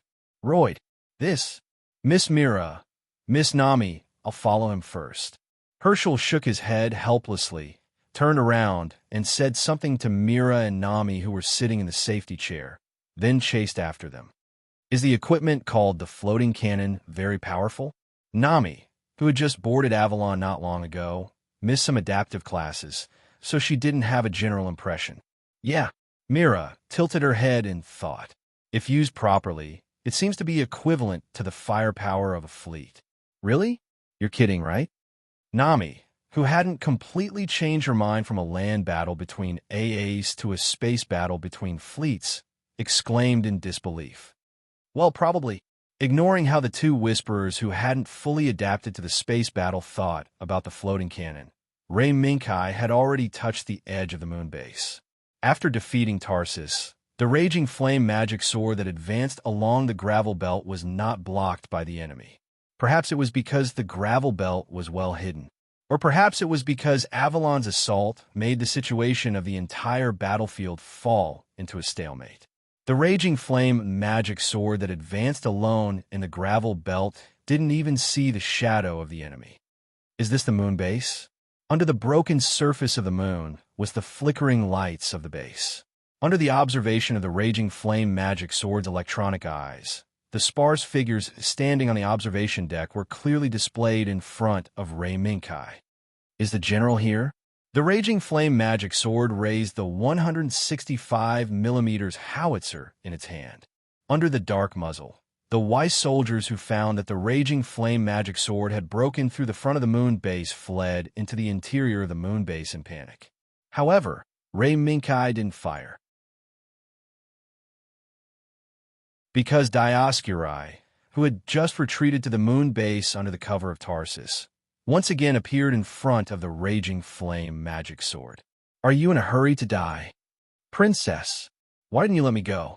Why did you let Count Zasbrum, who's already seriously injured, fight? Serene's eyes reflected the figure of Ethelum, but he couldn't see the face of the unfamiliar girl behind the figure. Serene Troyette, watch your tone. We will unconditionally carry out the orders of Princess Ethelum. Fianna, who stood next to Remurina, looked at Serene with a cold expression. She knew that Serene had been bewitched by the mysterious song, and she, Fianna, had also heard the mysterious song. However, for some reason that even Fianna didn't know, the mysterious song didn't have any effect on her. Fortunately, because Remurina had a good impression of Fianna from the beginning, Remurina didn't care much about the influence of the song on Fianna. Serene, now go and prepare. The next battle will be cruel. After persuading Serene to leave, Remurina looked back at Fianna. Fianna, do you think we can win this battle? Fianna's eyes were calm, and she spoke without fear. Your Highness, the result wasn't ideal. This answer didn't make Remurina angry. Instead, it made her believe that her vision was right. You're right. Under the influence of external forces, the Orbit Knight may not be able to win. But even if this moon base is occupied by the enemy, we still have a chance to make a comeback. Fianna's brows gradually furrowed. Although she had some speculations, Fianna didn't speak out her speculations. Instead, she waited for Remurina to reveal the answer herself. Fianna, do you also learn from those Orbit Knight? In my opinion, what you did just now was not bad. Remurina smiled gently, and after casually talking about Fianna's attitude, she suddenly asked, Hey, Fianna, do you want to go back to Mars? The planet where the Rant family was born.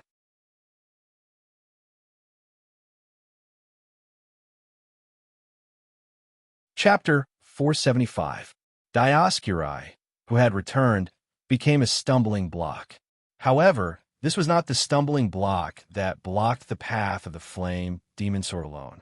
Instead, with its appearance, 3 unfamiliar iron cavalry also appeared around the flame demon sword. They were completely unfamiliar. Ray Minkai had no impression of them, nor did he have any relevant memory of them. Obviously, this might be an airframe that had never been recorded in the series, or even in the subsequent settings. As for their performance data, Ray Minkai was in a state of 0. I don't recognize these airframes at all. What an unfortunate accident. Looking at the airframe that was completely unfamiliar except for Dioscuri, Ray Minkai sighed with a smile. For Ray Minkai, this was the first time that a battle occurred without relevant information and memory. Are you afraid? White Cat's eyes turned, and no one knew what he was thinking. There was no need to guess. After watching for so long, White Cat's heart gradually itched. Even a cat that saw a cat teaser dangling in front of its eyes could no longer hold back its claws, and it arched its body, ready to move. No, it's not my home field for the time being. Ray Minkai smiled and looked behind him. A huge silhouette was rushing over at high speed. It was the Iron Cavalry Horus driven by Fermion. At the same time, a familiar female voice was constantly calling in the communication channel. I'm one of the 37 Orbit Knight of the Weiss Empire, Count Fermion. Now, under the leadership of Princess Ethelum and her ally, Her Majesty Euphemia, we are carrying out a crusade against the traitors of the Empire. Unrelated people, stop your attacks immediately. Otherwise, we will execute anyone who obstructs this crusade for treason. Fermion's voice constantly sounded in the communication channel of both sides, which also slowed down the movements of the many Orbit Knight who were slowly shrinking the encirclement of the flame demon sword. Count Fermion? Are you okay? AL analyzed the signal of Fermion's Horus, and the fiery sword quickly intervened in the communication between the Orbital Knight, but Ray Minkai did not participate in this communication. As soon as Fermion opened his mouth, he called out a very unfamiliar name that had appeared once in the main drama. Woolgash. That was right. Thanks to Princess Islum, Fermion, was able to escape from the scythe of death. The Orbital Knights surrounding the fiery demon sword were puzzled by Fermion's constant mention of Princess Islum. For the Orbital Knight, the Princess Islum, they knew had been staying on the moon base since she escaped from Earth. But why would Fermion, who had been missing ever since he landed on Earth, suddenly claim that he was saved by Princess Ethelum and launch a counterattack on the moon base? Count Fermion, do you know what you're doing? Another unfamiliar male voice sounded. Yes. Fermion, knew exactly what I was doing. Count Baruculus. Fermion's voice was very steady, and there were no flaws at all. However, the Orbital Knight did not hesitate to refute Fermion's words. Shut up. Fermion, it seems that the news of your disappearance on Earth is just a hoax. From the beginning, you have lost the glory of being an Orbital Knight and became a dog of the Earth people. You also claimed that it was because of Princess Islum's help that you escaped from the threat of death. The man called Baruculus by Fermion loudly scolded Fermion. Fermion, open your eyes and see clearly. We, the Orbital Knights, are loyal to and protect Princess Islum. The moon base that we protect is the place deep in the heart. Other than that, Princess Islum has not gone anywhere and will not help you. Fermion, you, Count Baruculus. Before Fermion finished speaking, a beam of light suddenly shot at the Horus that Fermion was driving. Fortunately, Fermion reacted quickly. After easily dodging the attack, he looked in the direction of the attack. Woolgash, stop. Now is not the time for us to kill each other. The real Princess Islum Visser Iliasia is not in the moon base. I testify in the name of Fermion that what I said is true. What? Fermion's words instantly shocked all the Orbital Knight who participated in the battle. As a proud Orbital Knight, even if they were against each other, they valued the name they carried very much. Except for special circumstances, no Orbital Knight would make any oath with the name they carried. However, before the Orbital Knight could react to Fermion's oath, a song sounded. It's that song. Kai, go. She's in the moon base. The moment the mysterious song suddenly sounded on the communication channel, the White Cat's fur stood on end. At the same time, it loudly reminded Ray Minkai to break into the moon base immediately. Ray Minkai did not answer. The speed of the roaring flame demon sword was Ray Minkai's response to the White Cat's Ray Minkai. However, the roaring flame demon sword did not fly far before it was stopped by Dioscuri who had been staring at it. From the beginning to the end, Dioscuri did not move his gaze away, even if the news brought by Fermion shocked the orbital knight. In Dioscuri's eyes, even the pilot, Zazbarum, who was still wrapped in bandages, still stared at the roaring flame demon sword, as if the existence of the roaring flame demon sword was his life's enemy. Fly, my kin. The first wave of attack was Dioscuri's signature rocket punch. Of course, the menacing rocket punch did not make the roaring flame demon sword feel any difficulty. With a slight turn, it had already avoided the oncoming rocket punch. However, Dioscuri's attack was not that simple. Before the rocket punch could fly far, and before the roaring flame demon sword's movement could recover, Dioscuri's pursuit rushed to the top of the roaring flame demon sword. The dazzling light of the plasma beam sword and the brilliance of the lambda drive system screen once again entangled together. Only to this extent? The constantly increasing reading in front of him did not scare Rei Minkai. On the contrary, Rei Minkai had long been familiar with Dioscuri's set of attacks. The brilliance of the lambda drive system suddenly rose and blew away the blade of the plasma beam sword. Immediately afterward, the 165mm howitzer on the right hand of the roaring flame demon sword was aimed at Dioscuri's chest in a flash. Boom! The trigger was pulled, and the howitzer blessed by the lambda drive system was launched. However, the moment it rushed out of the barrel and was about to hit Dioscuri, it was once again engulfed by Dioscuri's dimensional screen. And Rei Minkai seemed to have expected this. At the moment the howitzer was launched, the roaring flame demon sword flapped its light wings and quickly retreated from Dioscuri's attack range to avoid being hit by Dioscuri's giant hand that was full of dimensional screen. Otherwise, even if the lambda drive system of the roaring flame demon sword had a strong enough defensive ability, it could not resist the engulfment from another dimension. This exchange was short, and when the roaring flame demon sword and Dioscuri separated again, Horus had already rushed between the two. Fermion seemed to want to continue persuading them to surrender. However, the reality was not as simple as Fermion imagined. After this mysterious song sounded, the orbital knight, who could still argue with Fermion, had lost any reaction to the outside world. The only thought left was to kill the enemy. Kill. Traitor who betrayed Princess Ethelum. No matter how Fermion called out, the communication channel was filled with cold, murderous words. At the same time, violent attacks surged toward Horus from all directions. Swordblade, beam, artillery shell. While Fermion was stuck between a rock and a hard place, he repeatedly attacked and forced Fermion to retreat again and again until the Inferno magic sword reached out in time and pulled Fermion out of the predicament where he was forced to repeatedly lose. Count Fermion, get out of the way. They can't wake up again. The Sword of the Lake, beam rifle, and 165mm howitzer on the left and right arms of the roaring flame demon sword were quickly disassembled by the auxiliary mechanical arms and returned to the hangars on the shoulder and back. At the same time, the remaining pair of auxiliary mechanical arms removed the pair of radiation vibrating sword from the waist of the roaring flame demon sword. Captain Knight, you? Fermion looked at the roaring flame demon sword's movements with some surprise.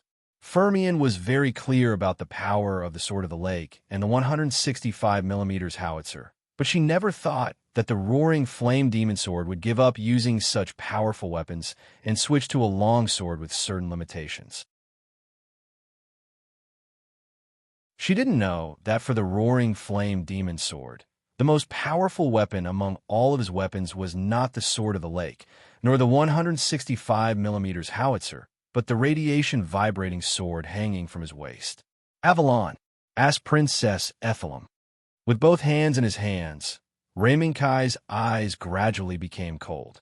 The moment Avalon received Rei Minkai's communication, Euphemia and Teresa both subconsciously looked at Ethelum.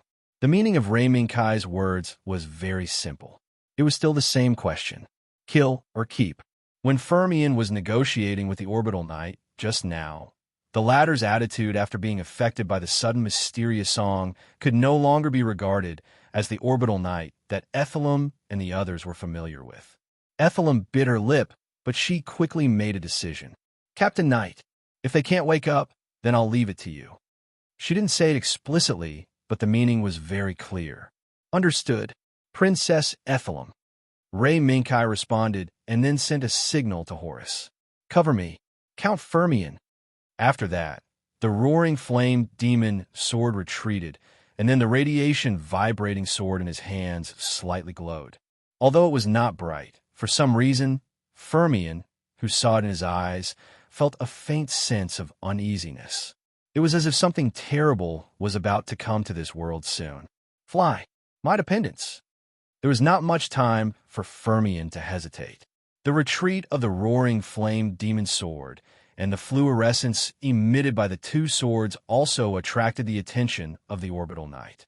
In order to stop the attack of the Orbital Knight, Firmian had already used all his skills. However, no matter how many dependents Firmian could command, it would not be able to cope with the attack of so many Orbital Knights. Da-da-da-da.